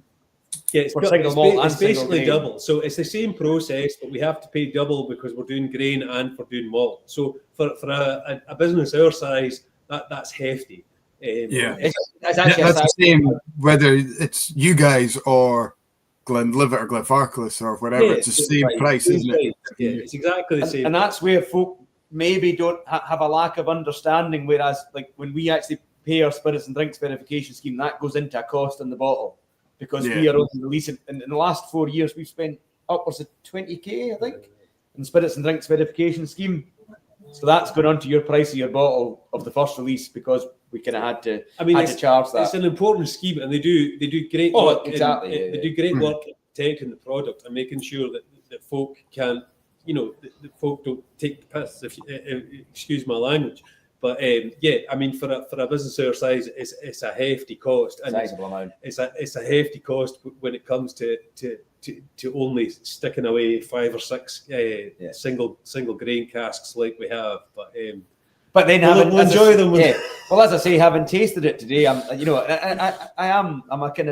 love my tradition, and I love like the fact that we are sticking to what we think was done back in the day. So yeah, I don't mind spending it, but being the kind of paperwork man, when I see that, I'm like, God, spending that on 2 casks. But yeah, it's great, and hopefully folk think that when we release it in July. Yep.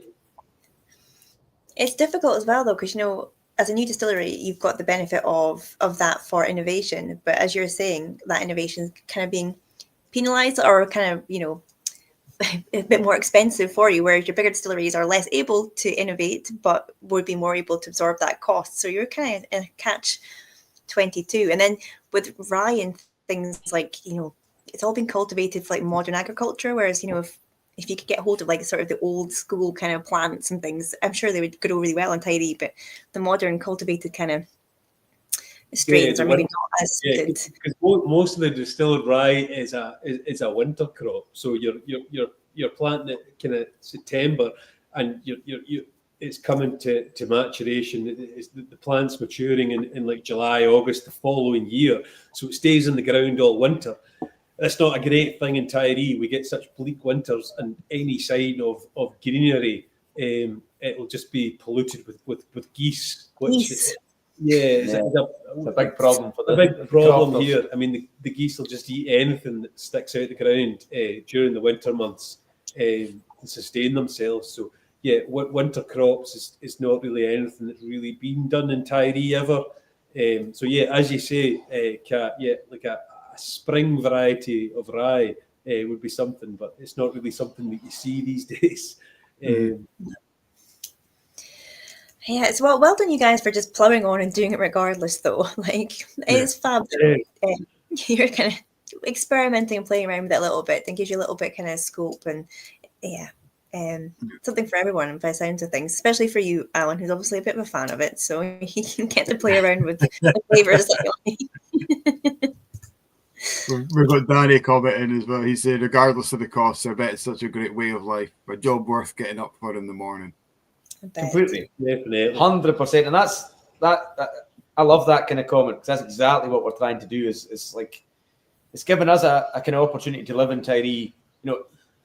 That video we saw at the start. I don't know if everybody that's watching saw it, but like that's a winter's day. That's not quite as fun. Usually we'll light the stills, we'll leave Ryan, keep a wee eye on them. Right, we'll go out, lift our creel, see if we've got a lobster in it.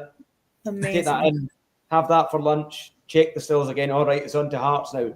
What a life we have here in Tiree, and now we're shivering here in the warehouse. It's great fun. Keeping an eye on the still there, but seeing the summer, it's an absolutely different game. We love life here in Tiree. By 11 or 12 o'clock, you've got some lovely visitors have come in, and honestly, all the visitors that we get to come to the distillery, we've never had any problems. Everybody that comes is just seem like they're very happy to be here, and they're happy to come along and visit the distillery. And we have great fun on the tours, and we love welcoming the folk, because as Ian says, we're sitting here shivering now. We haven't seen anybody all day. Only person I've spoke to all day basically is Ian and some family on the phone. But in the summertime, it kind of flips round the other way, and 11 o'clock when the shop opens, the car park's full, you get people in and out the distillery, you can have the doors open. Amazing. And we can get out fishing. You are making me miss the West Coast. If you want a very qualified tour guide for the summer, I am available. Always welcome, Kat. You're always welcome. Just don't bring Michael Barford with you.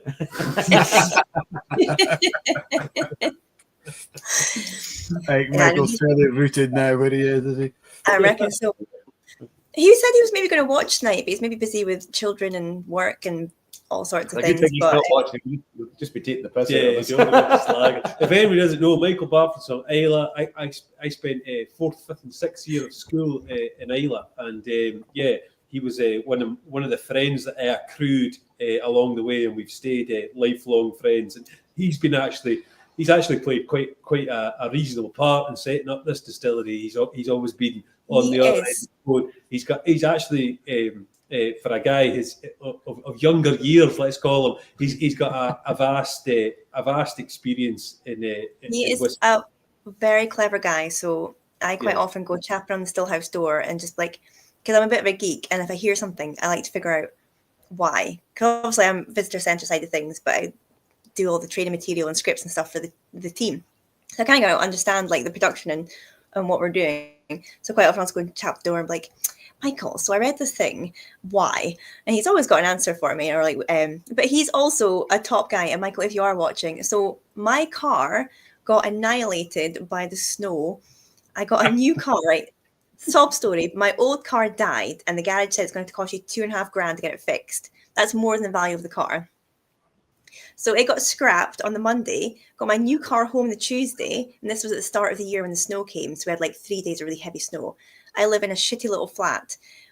Like all the snow came off the top of the building, a 3-story building, and wiped out my brand new car. So old car goes on Monday, new car gets annihilated on Tuesday. I'm like, oh my actual God.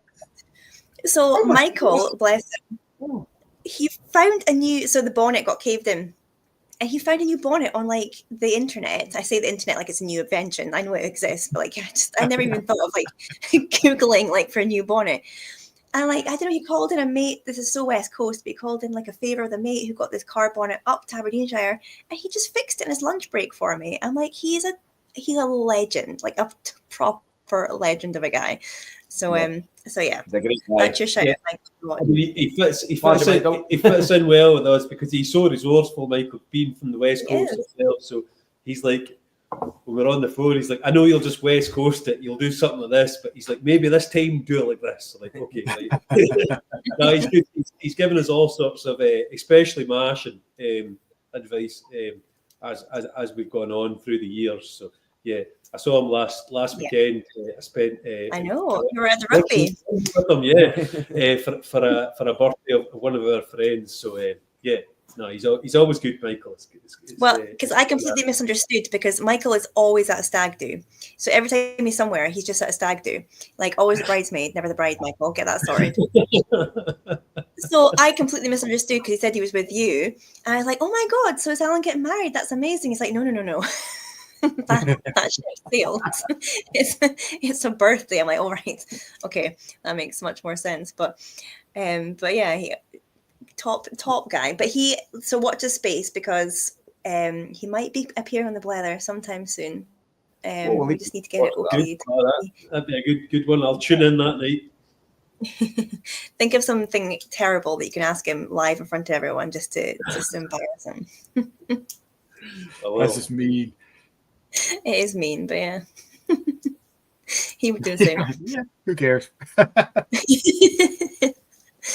Did we catch up all the questions? There's been so many questions flying in, but we've been dominating you with all our questions.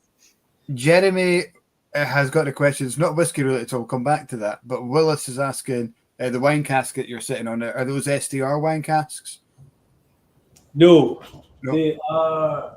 We'd have to go back through the records to find out what they are, actually. Hold on. I'll find out. I don't know. Got the records there. Yeah. I love it how you just sit and you've just got everything at your fingertips here. It's like, I'll just find out from the go. But I know SDR was kind of a development for Young Spirit, wasn't it? It was to help, it was Jim Swan kind of device. Jim Swan, yeah. Yeah. For guys like Kilholman and for Lockley and Lindors all use it because it works really well with Young Spirit. So I guess that's where the questions come from. We're not quite sure what we'll do with it. We visited Speyside Cooperage, just Malcolm there was we were up playing a band as we were talking about earlier on. So we were up playing at a festival up in Fochabers, and we thought, we'll go and visit Malcolm at Speyside Cooperage. Missed you guys. It was a great weekend, and me and Alan stayed for the Monday, got a tour around Speyside Cooperage, and Malcolm was like, well, do you want anything while you're here? So we thought, yeah. Looking at kind of red wine casks, and we had a wee smell of a couple, and we thought, right, we'll take those two away, and we took that wee PX that we were talking about earlier on that's just sitting here to my right, And we took them away with us. And it was kind of great to actually choose your casks. Not to get too fancy with it. We trust Speyside Cooperage completely with everything we get, but to actually say we've chosen those casks directly from the cooperage, take them home to Tiree. We brought them home. They actually broke Alan's pickup on the way home. The boot of the pickup, the back rack, but they wouldn't open again after the casks had been rattling against it the whole way down. Quick phone got a Michael Barford. He sorted out for you. You're all right. Well, Michael Barford's the man to speak to about fixing it. I don't think we actually did speak to him, did we? No. So we filled the 2 and we filled the PX cask, and as I say, those are the 3 casks in here that we, hand selected from visiting. So it's quite nice to have them in here. And we don't. Once the casks are filled, we kind of leave them for plenty of time. We don't have a chance to try them, but 6 or 7 years' time, we'll be excited to try them and see what's going on with them. Yeah, there were Bordeaux ones that they haven't been touched. They've not been recharged or anything, just the way they were. So yeah, they were just as Ian says, we visited.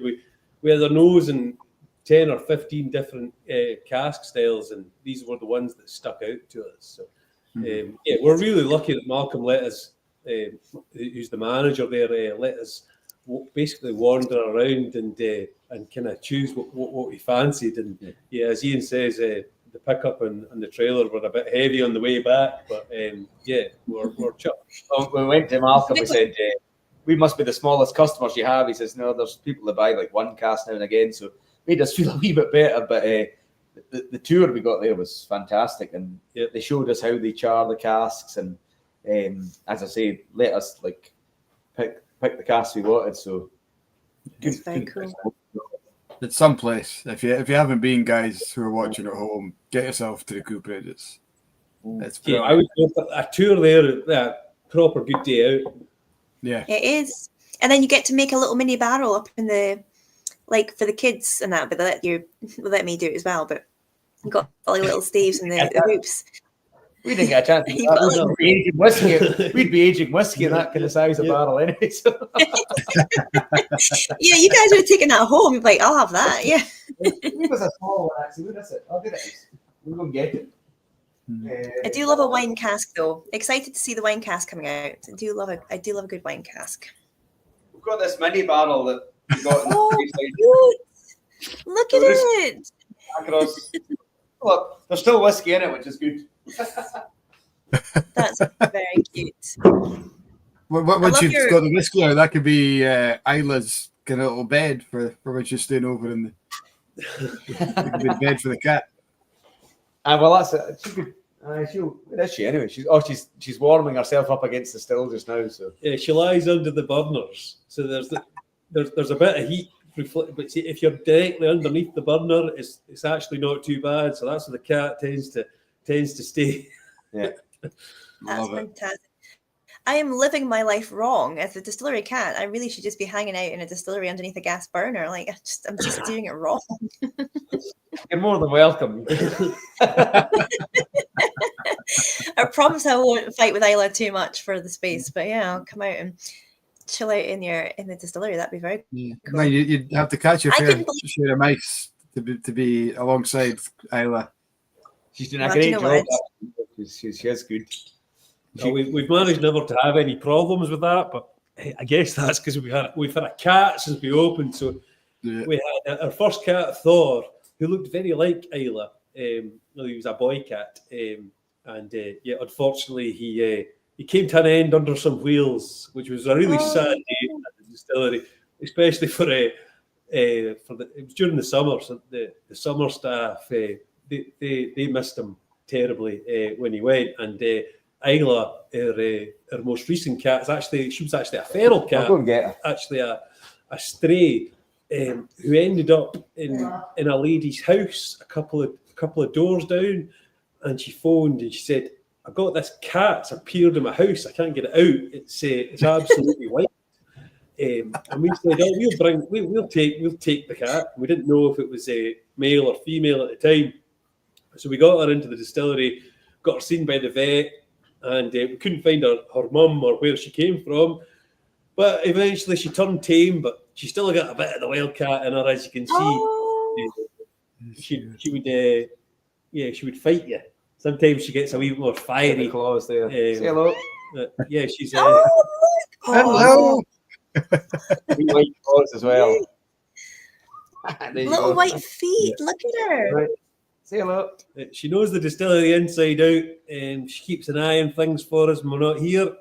Stays underneath the burners, and actually one of our other favourite places on top of the mash tun, as we spoke about earlier, the mash tuns, the sherry butts, we've still got the end to go on it to keep the heat in, but obviously the heat comes up through the gaps in the staves, and she likes lying on top of the mash tun and getting a wee heat if the stills aren't up to temperature.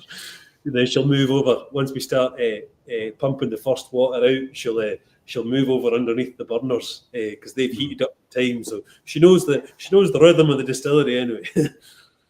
I love that. Proper farm cat. I love it.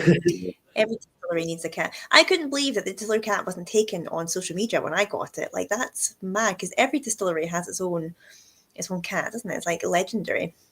Yeah, Glen Turret's got what was it, Towser? Glen Turret had that caught all the mice, and Ardmore had the famous tomcat with 3 legs. There's a lot of famous story cats, not as famous as me, obviously, but like Isla. Turret cat who's got the record. Is it Glen Turret cat's got the record for the most mouse? Yeah. What was that cat's name? I saw that. I read that. What was it called? Towser. He was called Towser, Towser, I think. One Towser. Yeah. That's what the boys in Barra used to call somebody as well. When we used to tour up in Barra, they used to have a name for somebody called Towser. I don't know what the story behind that was, but I remember when I read about the cat, I was like, I know somebody called Towser. He just ate a lot of mice. So after we spoke to you first time, Alan, I then came to the Barras to do your headband tour. So like that was just like a couple of weeks after we spoke. Well, you as well, Ian. You were there obviously too, but I didn't speak to you in the first that. Well, right. I thought, because I think I emailed you, Kat, and I said that I would get you a guest list ticket, but I didn't hear back. I didn't realise that you'd come to the Barras. Oh, well, I know, but I thought you were being nice, so I just didn't want to be like, here's me. But I did. I was there. I'm glad you came along. I thought you just didn't come along because maybe you didn't fancy listen to the music or whatever. No. I was there. I was right there at the front because I kept saying to my friend Sheila, I was like, I know him, that guy. I know him. She's like, do you actually though? Well, thanks for coming along. I hope you enjoyed the show. It was oh my God. So me and my pal go to the Barras every year. So she lives in Edinburgh and she'll choose a band and then I'll choose a band. So it's kind of cool because we get like a different mix of music. So I was like, well, I'm choosing you guys. And like, it was amazing. So we got there for I can't remember who your warm-up band was, but it was pretty good. And then like you guys came on and the room just like, we were like squashed down the front and the whole Isla turned up. We're like, wow, there's just so many people here. But it was honestly one of the best gigs I've been to. Like the atmosphere was amazing. So it was a lot of fun. Really good. Yeah, we've been so lucky in the last couple of years being able to do these kind of shows because it wasn't too long ago we were just doing like pub gigs and weddings and things, and then things kind of seemed to change a few years ago, and we managed to be able to do these shows in some iconic venues like the Barrowlands and the O2 Academy in Glasgow. So thanks for coming along. But no, it's been absolutely brilliant being able to do that alongside doing this here. So yeah, we're really privileged, and it's been such fun doing it with the other 4 boys in the band as well. It's just a great balance we seem to be able to strike between that and this at home. But yeah, there's other people that are involved in that, namely Ryan, our families as well that help here, and our families on the mainland, and yeah, the other boys in the band that kind of push the band forward when we're busy mashing and fishing. Well, it was awesome. And my pal messaged me the other day. She's like, I think that band you like is playing. Are you playing somewhere on the 29th? Are you in Glasgow on the 29th somewhere in March? Or maybe it wasn't March. She pinged me a message the other day. Playing in Edinburgh in Stramash in Edinburgh, and then we're playing in Skye the following night, and I think that might be the end of March. Yeah, it's the same weekend. Same weekend, yeah. It'll be Edinburgh then, because she's based in Edinburgh. So she's like, "This is the band you like, isn't it? You can come down for it." I'm like, Stramash. I think it's in the Cowgate. We played there a few times previously. I'm sure that's where we are. Can you tell that we're not the ones that do the order? We've got guest ticket each. So if you guys want to come along, Mike and Kat, you can come along. Yeah, let us know. Like, don't even, because I learned my lesson. Because obviously you're like, yeah, give me a shout, and I didn't. But now, like, every time somebody asks me, just come down. I'm like, okay, I'll be there Tuesday. I'm using one, so we'll get 2 each. So. Yeah, send us an email. We'll get you in. Distillery Cat's relaxing. You see her there. Like, Isla, don't even upstage me. Oh, look at her. She's settled in pretty well for a feral cat. Look at that. What you see when we first got her. You had to handle her with oven gloves. So we had to have gloves like that. So with the fingers on, it was actually quite hilarious. And Ross, our friend, he's actually the head distiller at Port Leith Distillery now.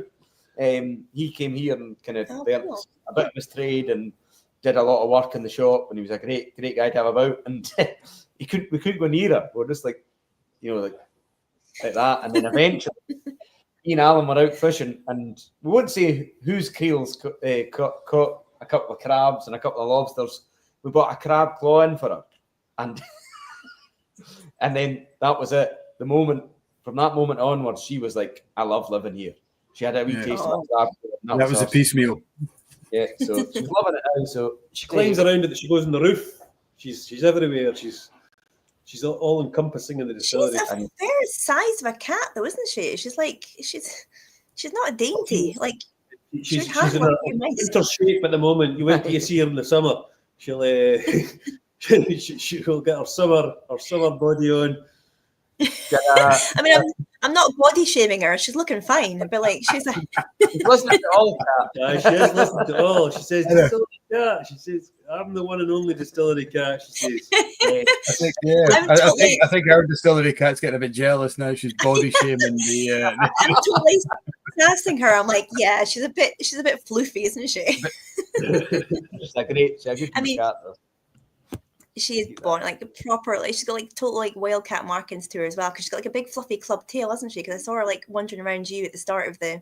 She's not very keen on it being touched. She's got the big club tail, and then whenever she gets feisty, like she fancies a wee claw at you, her face turns all wildcat. You can tell she's got that in her. Awesome, that's very, very cool. How did she end up as a feral cat, though? I mean, like, Tiree's not a big place. It's just like somebody's pet cat that had gone off and gone kind of. Yeah, around here, there's quite a lot of wild cats. Yeah, just not really. Back in the day, there's an old ruin over there that used to house them all. Well, she's away now. She's cold, so she's away to the still. Anyway, so she's away just now. So I think there's a legend within the distillery in the last 2 years that Thor, who Alan spoke about, that was the last cat, he is so like her. And we're wondering if Thor had maybe fathered her.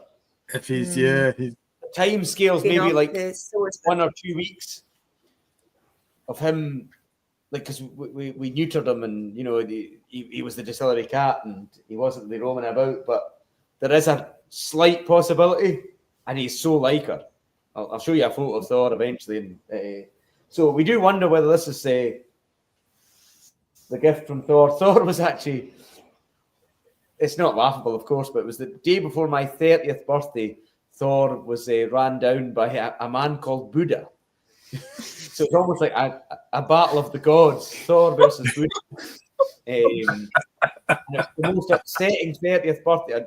There's a long story behind it. I'm not going to get into it, but then Isla just appeared. She was just in the back of the field and you fed her a crab claw and then she came in. So it's quite a nice wee story.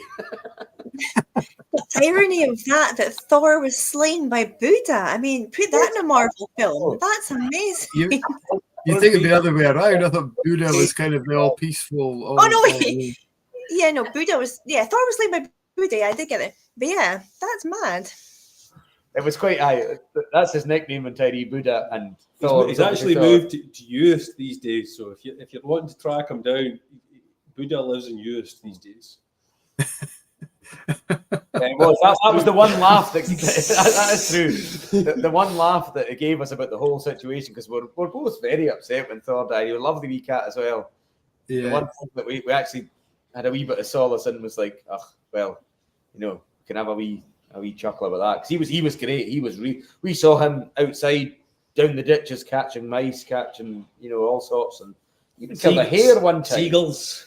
Killed a hare one time as well. Seagulls. So Isla's good, but she's good in here. She keeps things spick and span, and she's a great wee cat.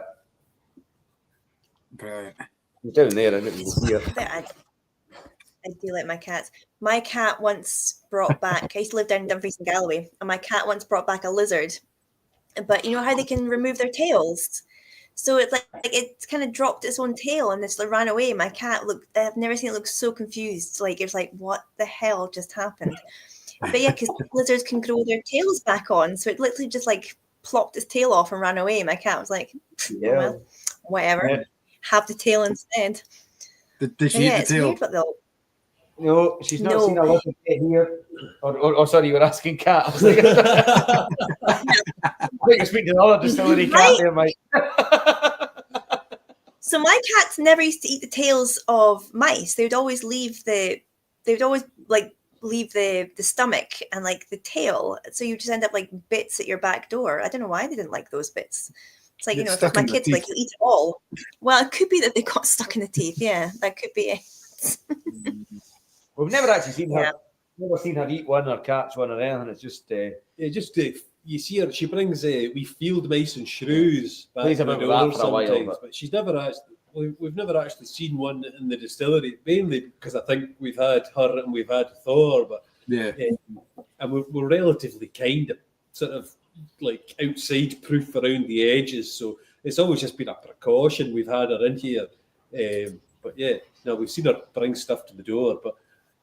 No, she tends to play with them and kind of torture them. I've got a theory about shrews, because cats will never eat shrews. Like, they'll catch them, but they never eat them. So I think shrews taste like black wine gums, because nobody likes black wine gums. That's my theory. Reasonable theory. I thought you were going to say they taste like shrooms. Well, they probably do taste like shrews, but like I reckon it tastes like black wine gum. Nobody likes black wine gums. Shrooms, not shrews. They all taste like shrews, obviously, but shrooms, like mushrooms. Oh, you can just imagine this little high cat wandering around. That's a different story altogether. It's taking a turn. She's like, why are these guys in my house? We've got Danny on YouTube. He's asking, or he's saying his father was a Creole boatman out of Montrose. He used to go out in the summer holidays as a kid in the boat. He's asking, how many Creoles do you boys run? His old man had 200. Oh, he's a big fisherman. We're pleasure boat. Yeah. So we just have a couple of. I have 6 at the moment. I did have 7. So yeah. 6 is plenty. I mean, 6 is probably too many. But yeah, we catch lobsters in a day, could you? Yeah, we only catch what we can eat. I mean, if we catch 3 lobsters, we're only going to eat 1. We throw the other ones back. It's just the fun of catching them. We can't sell them. We never do sell them. It's not legal for us to do so. But yeah, 200 creels is a that'll get you a good wee. That's more than a hobby. I had 5 creels at the start of the year, and I lost 2 of them.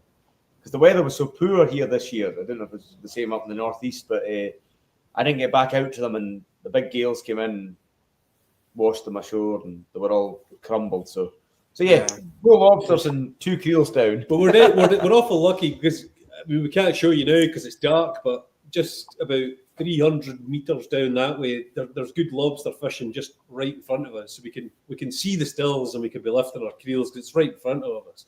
So yeah, we're lucky that way. And there's a wee area, the Portsmore it's called. It's where they used to launch fishing boats back when there was a kind of fishing community around here in West Hynish, and the port's still there. So we use that wee port in front of the distillery for launching our own boats, and it's great fun, as Ian says. It's a great lifestyle. It's a great life. Being able to go out, catch your own fish, your own lobster, your own crab. Feed the crab to the cat and the lobster ourselves, you know. We used to do a lot of lines.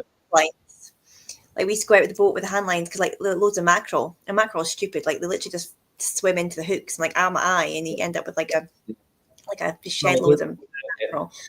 Well, we use hand lines all the time. We don't use rods. Hand lines are easier because they're not. You're faster with them. Yeah. Unless you've got two kids on either side of the boat and they've caught each other underneath the boat, and you're like they're fighting with each other. You're like, wow, you've got a lot of fish there, kids, and they've just caught each other. You've got to try and unpick it all. But other than that, they're usually quite a lot of fun. One of the biggest fish I ever caught.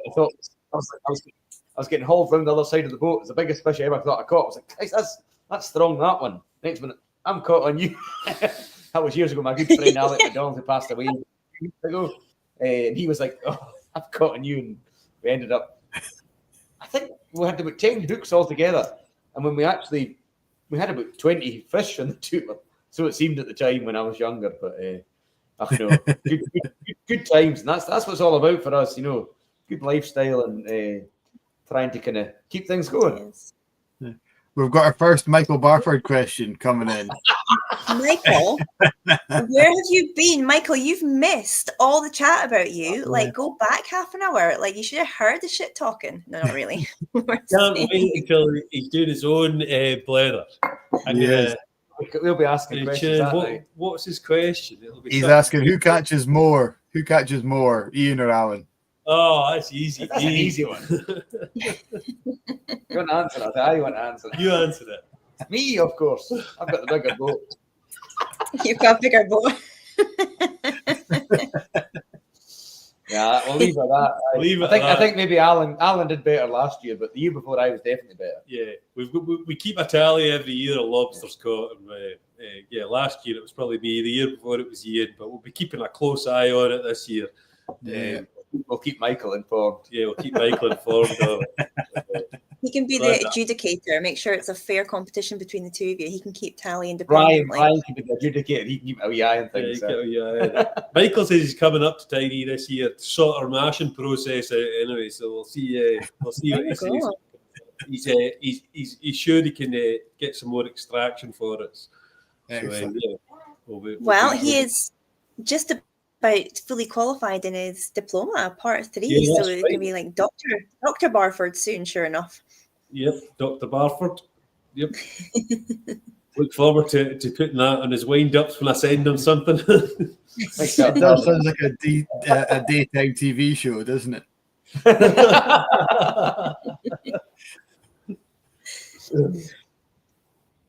Oh, wow. Well, welcome to the chat, Michael. We did start at 7:30, so start posting your excuses now.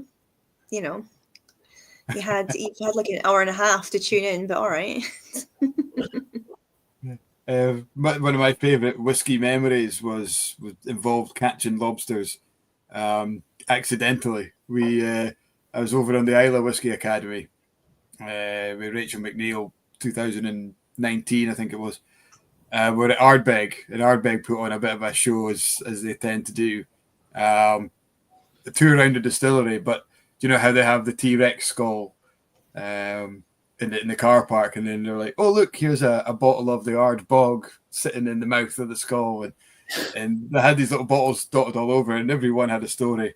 And we're out at the pier, so we had a lassie, Leanne, from America, who'd won the trip out to the Isla Whisky Academy. So they said to her, "Do you want to pull in this creel, and we'll see what we've caught?" Kind of part of the play, and inside the creel was a bottle of Kelpie. So she pulled up, but also inside the creel was 2 lobsters. Like, what do we do with this? Do we keep like completely unexpected? So they took the bottle out and just kicked the lobsters back in. Poured the whiskey over some oysters on the pier at Ardbeg, and it was just phenomenal. It was such a good experience. Yeah. When you're talking about a sense of place and drinking whiskey in the right environment, it's quite possibly the best whiskey I've had. That's it. Well, when we first with Trail West, when we did our first music video, it was for a video. It was a tune called "Close to Home" that was written by Malcolm Jones from Runrig. Yeah. The whole time. Like the whole storyline behind the video was that the skipper of the boat caught a bottle of whiskey, which was our first independent bottling at the time. It's a 19-year-old Speyside, and he caught it in the creel, and it was great fun filming this. And at the end of it, the guy that produced it said at the end, he says, "This is a better whiskey advert than it is a music video." He says, "We spent all the money on the music video, and then as a wee spin-off, we got the whiskey advert, and it worked well for us. Mind that. Trail West, close to home. It's on YouTube. Close to home, you can look it up. And the Cairnsmuir was the name of our first independent bottling, because it's similar to the kind of whiskey galore story, where casks washed ashore or bottles washed ashore with the islanders were able to drink. And same story as the Cairnsmuirs, a ship that ran aground off the northwest side of Tiree. So we called our first whiskey that was made in Speyside that, and the whole idea was the guy caught a bottle of Cairnsmuir in his creel, and it worked bloody well. It was really good, and we launched that as a kind of homecoming thing. So there's every 10 years there's a festival in Tiree known as a Voing. Basically means the harvest, and it's for all the diaspora from Tiree. They come together, everybody comes back to Tiree, and they have a kind of party thing. So back in 2016 we did the independent bottling for that, and we called it the Cairnsmuir. So we marketed it around this story of the ship that ran aground just west of Tiree. So for the next one in 2026, we're hoping to do a single cask release for that. So one of the casks behind me we'll release, and we'll probably call it a Voing 2026. So that'll be it's probably going to be the next malt whisky we actually release.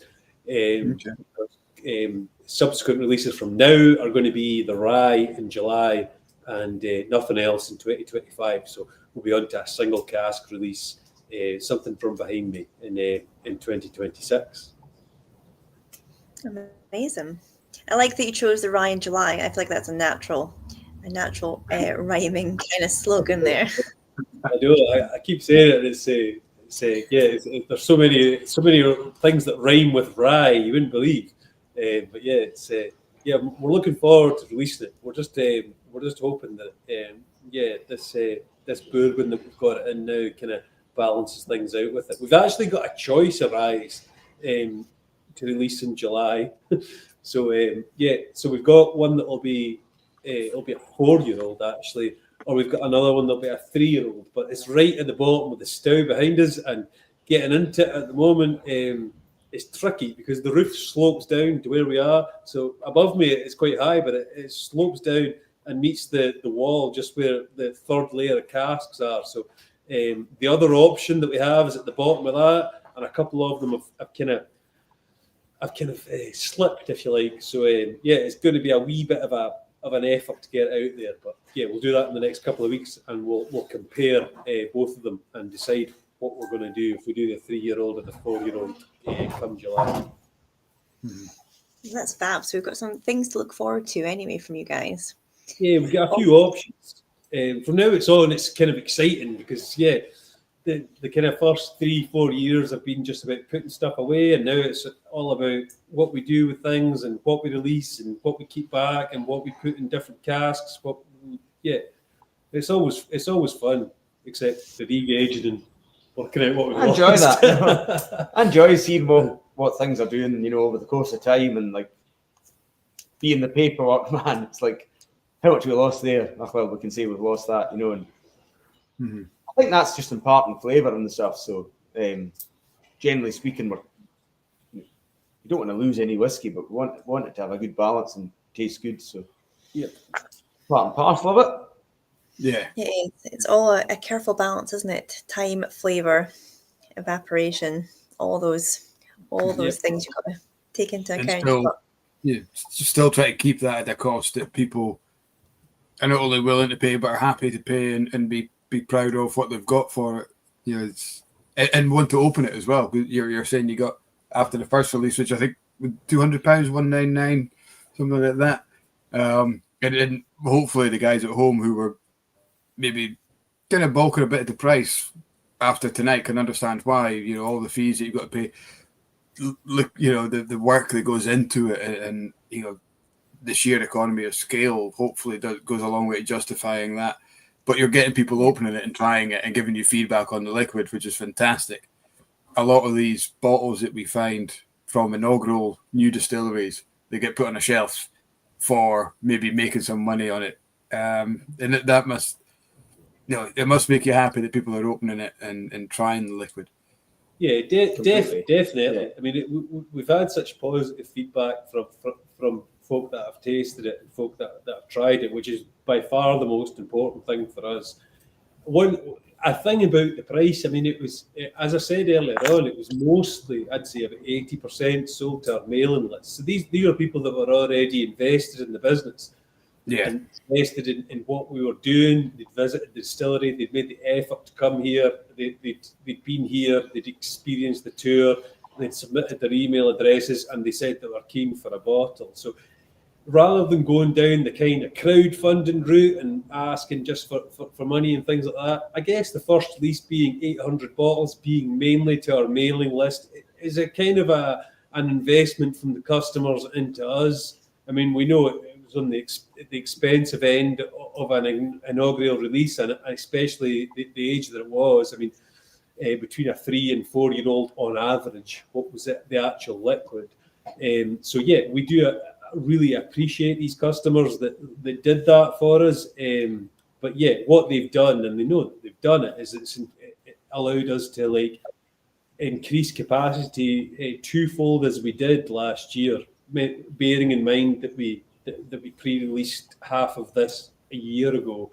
So it's kept us going last year, and it'll keep us going this year, and it just means that we can keep going in production and keep producing products. And we're really grateful to these guys that came along and visited us and supported us at the start of the journey, and really glad that they managed to get their hands on a bottle. And apologies to those guys that didn't manage to get in there quick enough or weren't in a position to be able to buy one. That's part of it. We had so many emails and phone calls and folk looking for it. It's pretty amazing that we're kind of putting Tiree on the map in terms of trying to kind of keep things going with distilling past. We actually had a lucky strike of fortune where we re-gauged the cask here in Tiree and sent it away to Creighton to get bottled, and we knew we were getting about 819 bottles, but at that point in time it was very cold, so we reckon the woods kind of pushed out a wee bit more spirit, and we got an extra 4 bottles. So those 23 extra bottles out of the 800 are getting sold behind the bar in the distillery shop, which is quite an important thing for us. It's giving folk a chance to actually try it, on site, actually have a taste. And that was one thing we were worried about. I think that's fair to say. Yeah. We were like, we're going to release this whiskey. Everybody's going to hoard it, and then we're sitting here with nothing to give to anybody. So whereas we've given a wee option to the tour this year where folk come in and see the distillery tour and say, right, well, I want to pay a wee bit extra, get a wee taste of the whiskey, the first release, and the new make spirit. And we're just pricing the equivalent of what the bottle would be. So the dram's going to be £9.90 or something. So it's not a hugely expensive dram at our shop. And it just allows folk that are going to come back, hopefully. Maybe they didn't buy a bottle, they can still have a wee taste of a dram for less than 10. So, it gives them an idea. It lets us have a little bit of the first release hanging around, because it was very much like we lost our baby went away. It was like we handed that over. I can't explain how nervous we were about that. Just leaving the distillery, it was a big hole in the distillery where it had sat, and then we missed it. We were worried about it, and we're glad when it was all bottled and we managed to get it to customers. We're getting hourly checkups from our distribution company. It's a local company, so we knew that it was on the right road. But for us, I think that kind of says it all. Like, that's one cask to us was worth so much. It's like we should have retired that cask space. You know how they retire a football shirt when they've had a legend move on. Just that wee space in the warehouse that's retired. Well, funny enough, the one we filled today is sitting in the exact spot that one did. But we watched that grow up from a wee virgin oak cask into the virgin oak into, and the actual first ever cask we filled in the distillery was a 50-litre European oak virgin cask. It's up there. It's something else in it. No? That's the one up there, isn't it? That's it. Yeah. Can you see that one? I don't know if you can see it. Yeah. See it. That was the first ever cask. It's been repurposed now. It's got other stuff in it, but that was our first 50 litres that we filled, and you could still taste that in amongst the sherry and the bourbon and the other four different woods eventually that went into that first release. So it's a nice thing to have. The day that it was actually sent to Paisley, it was a real community effort. So we're in Ballyfoyle, which is a wee township in Tiree. We've got the local crofter Cherler who takes our draft. He loaded the cask onto the van to take it away. That van was not opened again until it got to Paisley, to do the bottling. So it was quite a cool kind of real hands-on community effort. And that was us. Cherler, we owed Cherler, Cherler owed us a few favours. So he was like, I'll put it on for you. And it's kind of, it's all what it's about, and pretty cool to think that cask went all the way there, got filled, and we're quite happy with the results. That's fab, but it shows you it's such a community project as well, that everybody, on Tiree's invested in it too. So I mean, it's a lovely story. It's very very cool. Exciting to see what's going to come from you guys as well. Just feel like it's the start of something very exciting from you all, which is going to be good fun to watch it unfolding.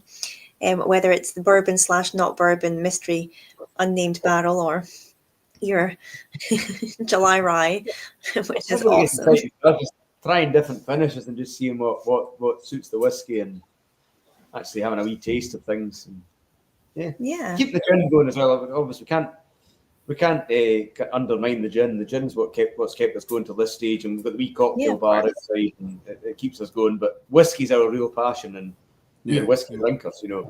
We're not gin drinkers. We make the gin, and hopefully folk enjoy it. But for us, whiskey's what we want to release. Yeah. I've got your gin.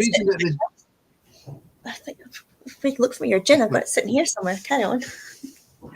Because you've got the Tiree spelt with an I, but the Tiree gin is spelt with a Y, isn't it? Yep, that's right. Yep, that was just that was a decision we made mainly because a couple of reasons. We thought the Y looks nicer than the I, and before 1902, that's the way Tiree was spelled. So the spelling was changed in 1902 because I believe there's a place in Aberdeenshire known as Tiree.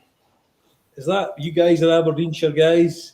We spoke about this in the last chat. I think if you did, yeah, we did. So apparently, the mail was getting confused. It was a Royal Mail postage decision. So this is according to what we know. So the spelling was changed to Tiree. But if you look back over the history of the island, it's had various different incarnations of the spelling of Tiree. So we've had Tyrii, Tyri, Tyree, Tiree. So there's been different spellings. So when the last distillers were here, and when the last time kelp was really harvested here as an industrial thing, and we use kelp in our gin. So we decided to call it Tyree as a kind of nod to the previous distillers and the previous guys that had toiled on the shoreline in the freezing cold, harvesting kelp to make a living. So we went with that. We decided not to bring it through with the whiskey just because it's not 100% geographically correct, and we just wanted to have it Isle of Tiree as it is officially these days. Yeah. As soon as you mentioned that, I remember the last chat because we used to be Inverurie ending in a Y. Oh, did you? And that was changed because of Inverary, was it? Inverary, yeah. Oh, wow. Great. Same story. Yeah, same just story. different names. I guess as the written word became more popular rather than the spoken word, places started to have to be spelt differently so that they knew what they were talking about. But Ian Bruce is just, sorry, Mike. Tiree is a place between Banff and the Broch. So do you know it? You know it. I don't know. One of our viewers has put that. So the Broch is Fraserburgh for the. I know. I knew that. We know the Broch. I've always been Lanzarote with some people from the Broch actually, and they told me that. But yeah, it's going back to that whole thing. Like, I think if you actually look back to when distilling was a thing in Tiree, or when the kelp, harvesting was a thing, there was no like literacy. They just write things as they thought it was said, and that's why there were so many different variations on the name Tiree. So we thought it was quite a nice wee connection, and we always mention our tour. We always say, "Why is Tiree called spelt with a Y?" At this point, and it seems to be a good wee point of historic note for everybody that comes on the tours. Yeah. Isla's back in from her mouse hunting. Come on, Isla. Can you hear her? She just wants to upstage she just wants to upstage me now. She's like she's fame hungry now. Yeah. Oh, look at her. She's nice very guy. cute. She had a fight with another cat. See if you see her ear. Can you see that? See, her ear's got a big chunk out of it. Can you see Oh, that? no. Oh, yeah. So, say hello, Isla. Yeah, you should see the other guy, yeah. Oh, he didn't last the night. Anyway, that's it. That's the distillery cat.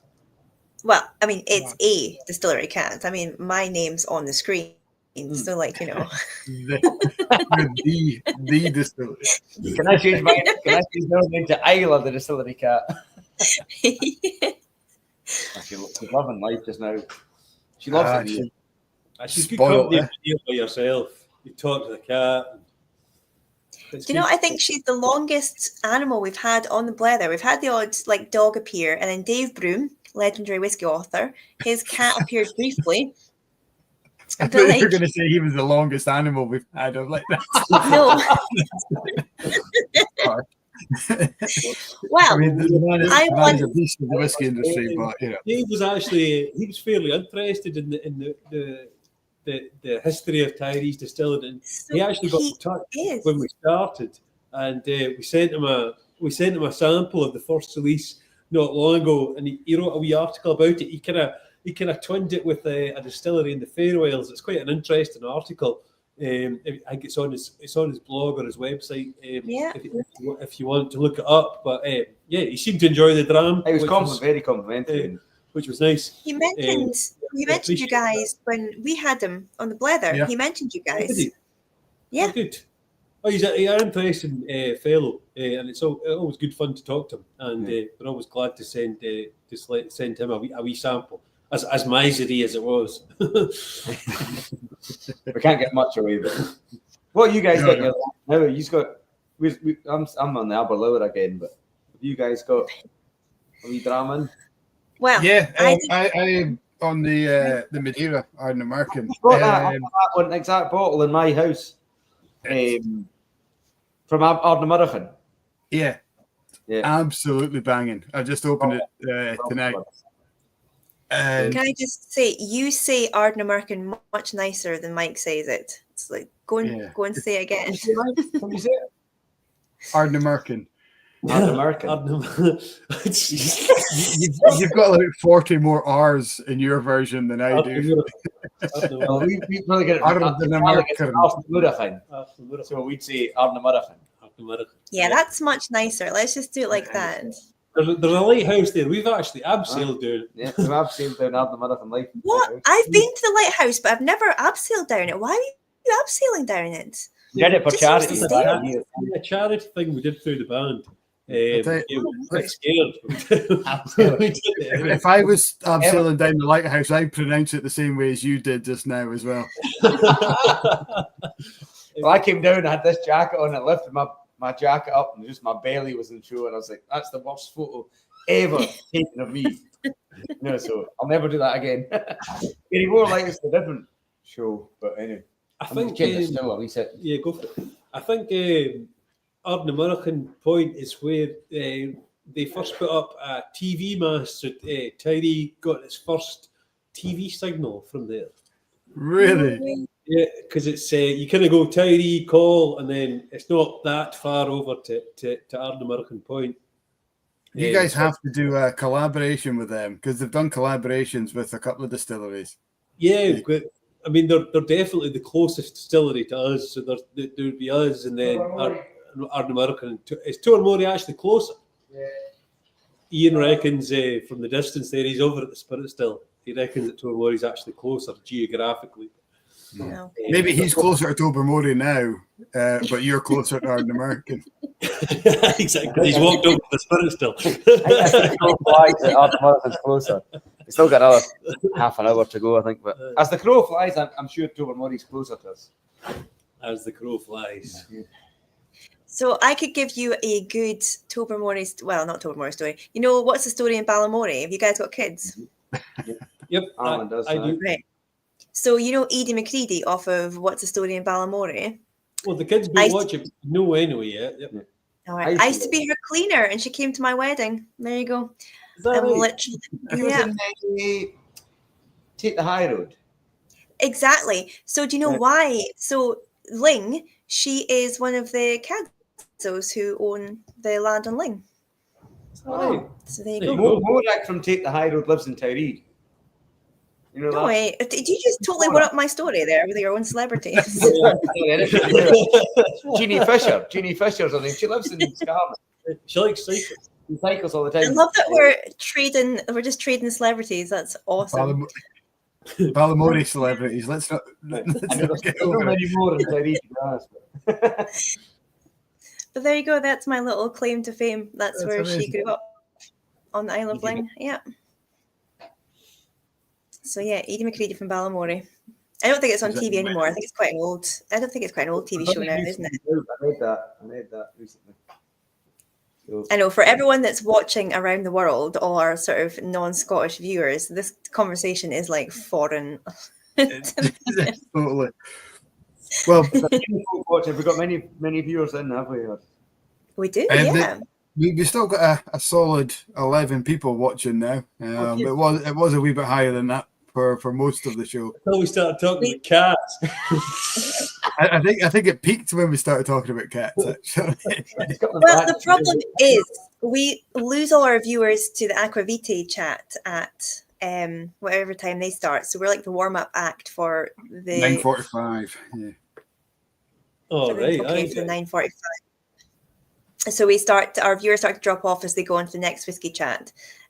So yeah, that's it. It's fine. We're like, whatever, warm-up act. But it's all good. Yeah. But, every warm-up act has to start that way. Yeah. No, exactly. We'll be the main feature soon. Yeah. Well, once that merchandise comes out, there'll be no stopping us. I know. That's a dig at my inability to get this over the line, isn't it? I have mentioned it every week since I don't know, November.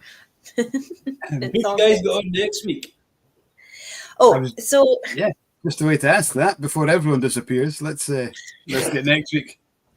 So it was going to be somebody from Glenallachie, but unfortunately the diaries have clashed. So it is still up in the air. It might actually be Michael Marford. Ian and Alain from Tiree Distillery talking about cats. 100%. We'll do what you've done with all your other advertising. We'll do a music video or something. That'd be cool. Everybody would turn off. A day in the life of Isla the cat. She's fighting me now. Hello. I would love that. One of our guys, Scott, has just said he sticks with us and then does the Aquavitae on catch up. Thank you very much, Scott. Oh, appreciate it. Can we just check? Can we just check? Did Ian just get bitten by a cat live on the Blether? Aye, pretty much. I left her up to say hello and then she bit me. She gets a bit cracky. She's good at her job, She's good at her job. If she's ever sitting down to the mash tun, I don't even try to move her because there's no point. Just claw you. Yeah, she's like, fuck off. I knock off at 10. Leave me alone. She's like, my resting time. What are you guys doing here? Yeah. No, you guys been out this. Well, to be fair, the stills have still got another half hour or something. But Oh, so we could name a release after us, but the STVS probably wouldn't like it if we called it Isla. Oh my God. That's true, actually.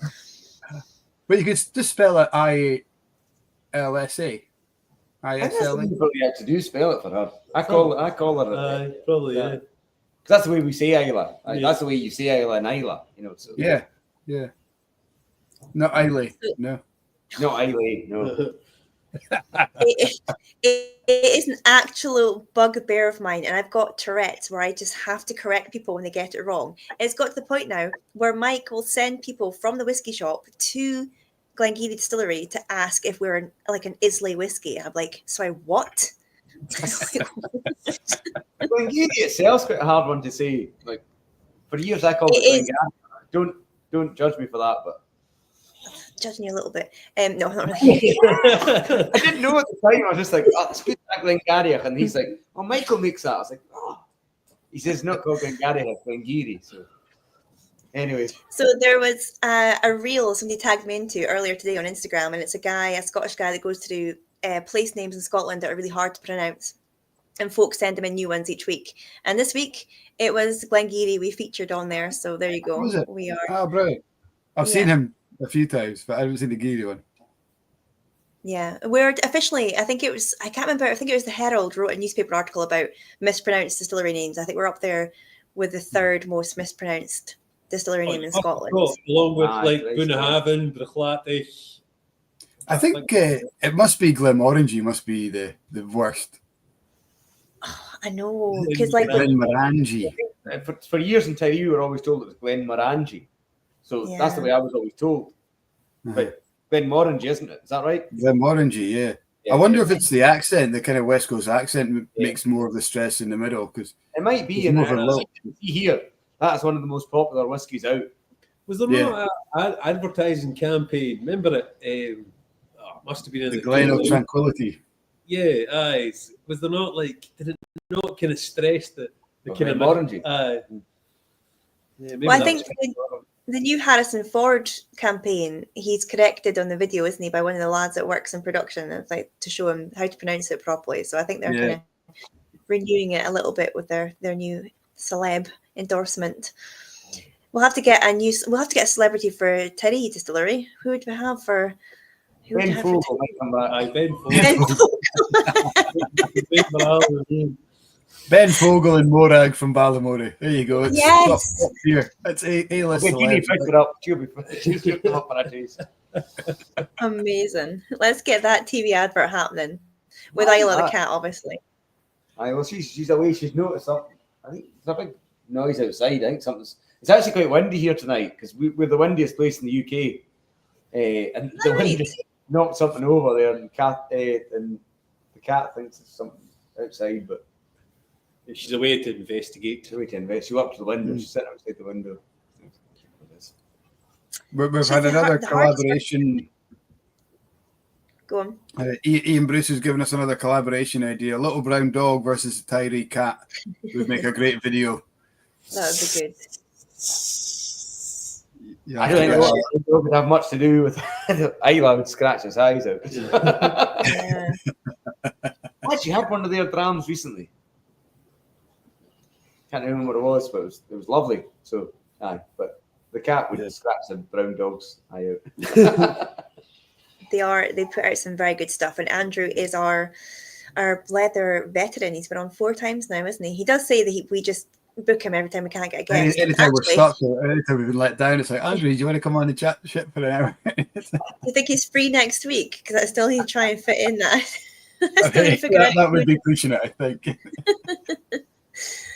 But a great, and I think the setup they've got with Andrew and Chris is quite similar to you guys. Whereas I'd imagine Andrew's more like Alan, where it's the interest, the kind of explorationary is like, oh, let's go and do this, and this is a fun cask, and let's buy that. Ian, I think you're more like the Chris in the group is like, we have to fill out paperwork. We've got to pay for that. There's money involved here. You can't just go and do what you want. But it's a great pairing, and you guys seem to get on very well, and I think it works. Yeah, I would say that I'm very conscious of the price of things. I'm notoriously tight, Right. despite being interested in trying various different things. So that'd probably be the only difference. But yeah, it sounds like it's not far from what we've got here.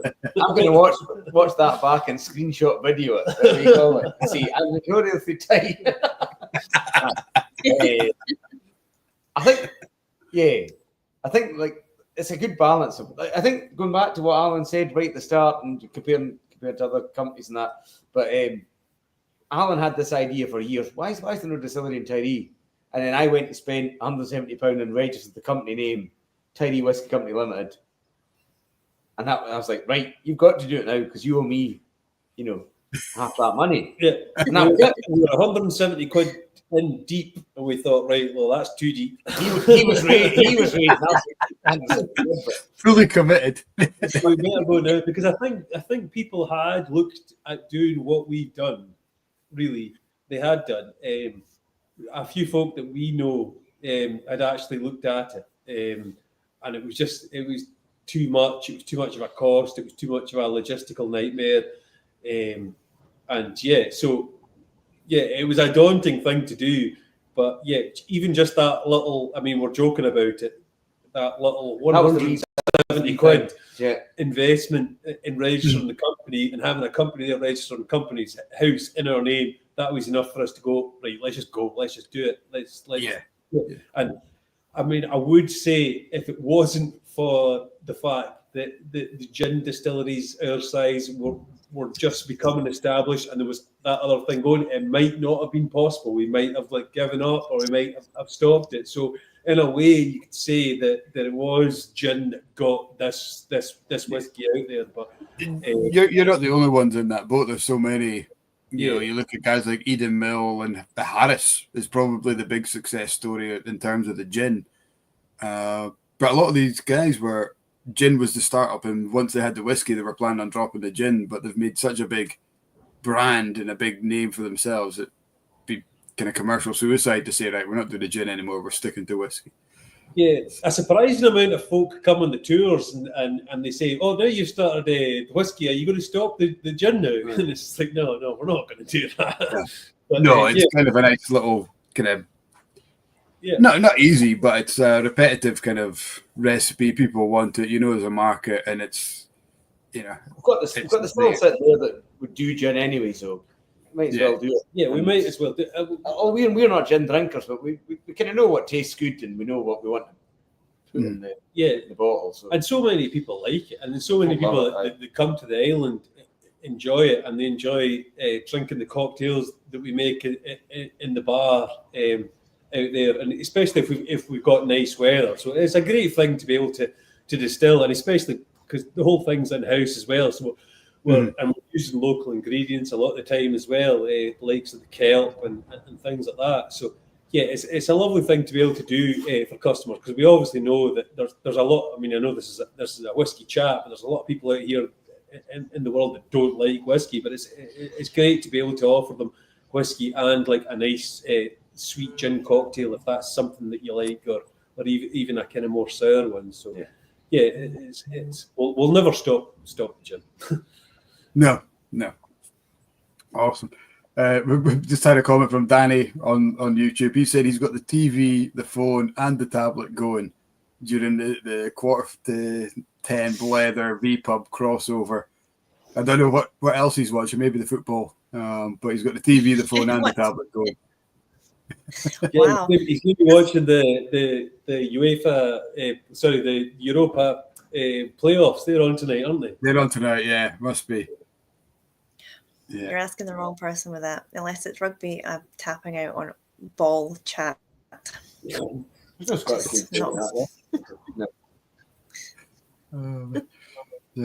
Okay, I mean, that is unbelievably. We've been sitting here chatting for over 2.5 hours. That's mad. It's been so much fun. Well, the bottle of Tiree's empty. Bloody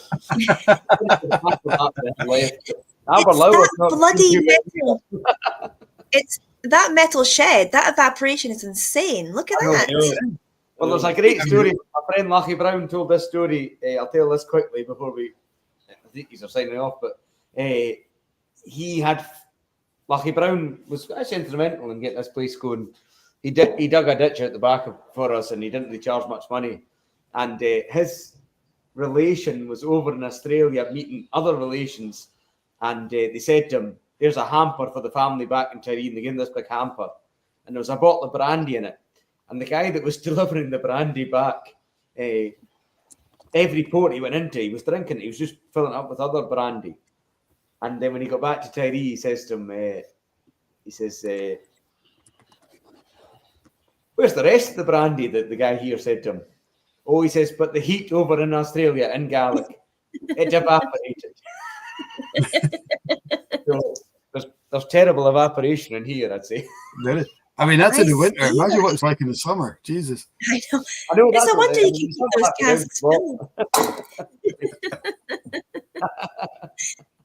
It's a sign of a good dram and good conversation, though, when the bottle starts disappearing, you don't realise it. So I think it's all good, isn't it? That's what the Blether is all about.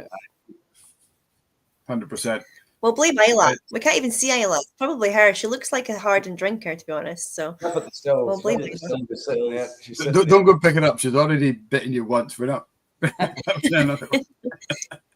Don't get sepsis live on the Blether, for God's sake. We definitely don't want that happening. Remember, we might need you back for next week, so don't get. Michael Barford. I'm calling out Michael Barford next. Well, we'll have to call it an evening with Dr. Barford. He's got. So it's definitely on the books. There's a group chat that's definitely on the books, but yeah, we'll get him on yet. I've been threading it for long enough, so yeah, we'll definitely get him on. But you guys are also welcome back anytime. You guys have got an open ticket. It's always such a pleasure to have you on. And like Tiree is one of my distilleries to watch out for the future. I think what you guys are doing is fantastic. Like bringing the heritage back to like a small island community, I think is a phenomenal. So well done, you guys, and we'll definitely be. We'd love to welcome you here as well at any point. If you ever have Tiree in your agenda, come up and visit us. And and anybody else that's listening as well, I'm more than happy to welcome folk along. We'll be open from tours from April onwards. Yeah. We have a plan to visit Iron American, so I'll try and tag Tiree into that. Tie in. It's not the easiest to tie in because there's different varies in that, but if you want to come here, we've got accommodation, we've got maybe if Ian gets his boat going, he'll come and pick you up. The boat's been broken down for 2 years now. So. That's a 2027 plan. You've not got paddles, you've got oars. You've been rowing for a while. Mike. So this is my 40th year, so I'm going to turn 40 later this year. I know, hard to believe, shock everyone, thank you. However, one of my bucket list goals is to get over to Tiree. I'd love to do the music festival, but like none of my friends are into trad music, and like my heart is still broken that Nightworks split up. Like, like when Take That split up and they like put together like a phone line to help teenage girls to get through it. I feel like I need this to happen for Nightworks. I'm not quite over it yet. Well, we've actually got an extended guest list for TMF, so you want to come, let us know. Oh, like this is my goal. I need to find a friend who's going to come with me. I need to find a friend that's not boring and into Taylor Swift. Taylor's great and everything. I need to come over. Mike, what are you doing for my 40th? Music. You got me and Tony right here. Yeah, right, that's it. We're heading over. This is happening. It's my 40th. It's my 40th year. We're going over for the music festival. Like, you heard it here. I'm gonna plague you guys. I'm like, do you remember when you promised me I can come over? Like, I've got your emails. Like, you can't escape me now. Like, well, Michael Barford's been over for it once. He says he's going to come again. So maybe this is the time to ask him to come again. Yeah, definitely. We'll make it happen somehow or other. Contingent going over. Yeah, probably northeast. We bus over. Like he's West. Ferry as well. He can sail us over. He's West Coast. He can make a boat. Surely, like we'll just sail over. It'll be fine. Oh, he'll make you a boat, all right. He was on about building us a cooling tower at one stage, but we've not seen the cooling tower yet for the condensed. They're still absolutely screaming inside the distilleries. Well, you know what? He's got an old bonnet from a Ford Ka. Like, he's halfway there. Get him to bring it over. That's it. That's a good hull there already. I can bring some baler tow. Like, you know, Mike, what have you got? Like, you know, we'll all bring something and we'll sort you out while we're over. Yeah, I've got like a shitload of Duplo. Probably. Mike, you're more than welcome. It's mostly empty anyway. It'll keep you afloat. I'll bring some whiskey. Yeah, that'll do. Awesome. We've got a plan. Well, guys, until next time, guys. It's been an absolute pleasure. Well, it's been great fun talking to you guys tonight. Yeah. It's really good for me and Ian to just be able to speak naturally and have a wee chat with other folk involved in the industry. It's been great to field some questions as well from folk that have got in touch, and it's a great thing that you guys do there as well. So congratulations on that. Yeah. And thank you very much, bro. We can't wait to have you guys on the shelves as a staple. Hope that'll come soon. You know, that'll come soon, Mike. You know, absolutely. But thanks very much for the support, and you know. I hope the guys at home, a couple of them commented at the start saying they didn't know much about Tiree, so hopefully they're well informed now. But Ian, I know you're driving home tonight, so we're going to call it quite early. So we're both staying in Blether tonight. That was an absolute joke, guys. Please do not phone the Bobbies and say, "I've just watched this guy spill half a bottle of whiskey and he's driving home." He's not driving home. Thank you, Matt. Thanks very much. Cheers. Thank you, everyone. Cheers. Thank you.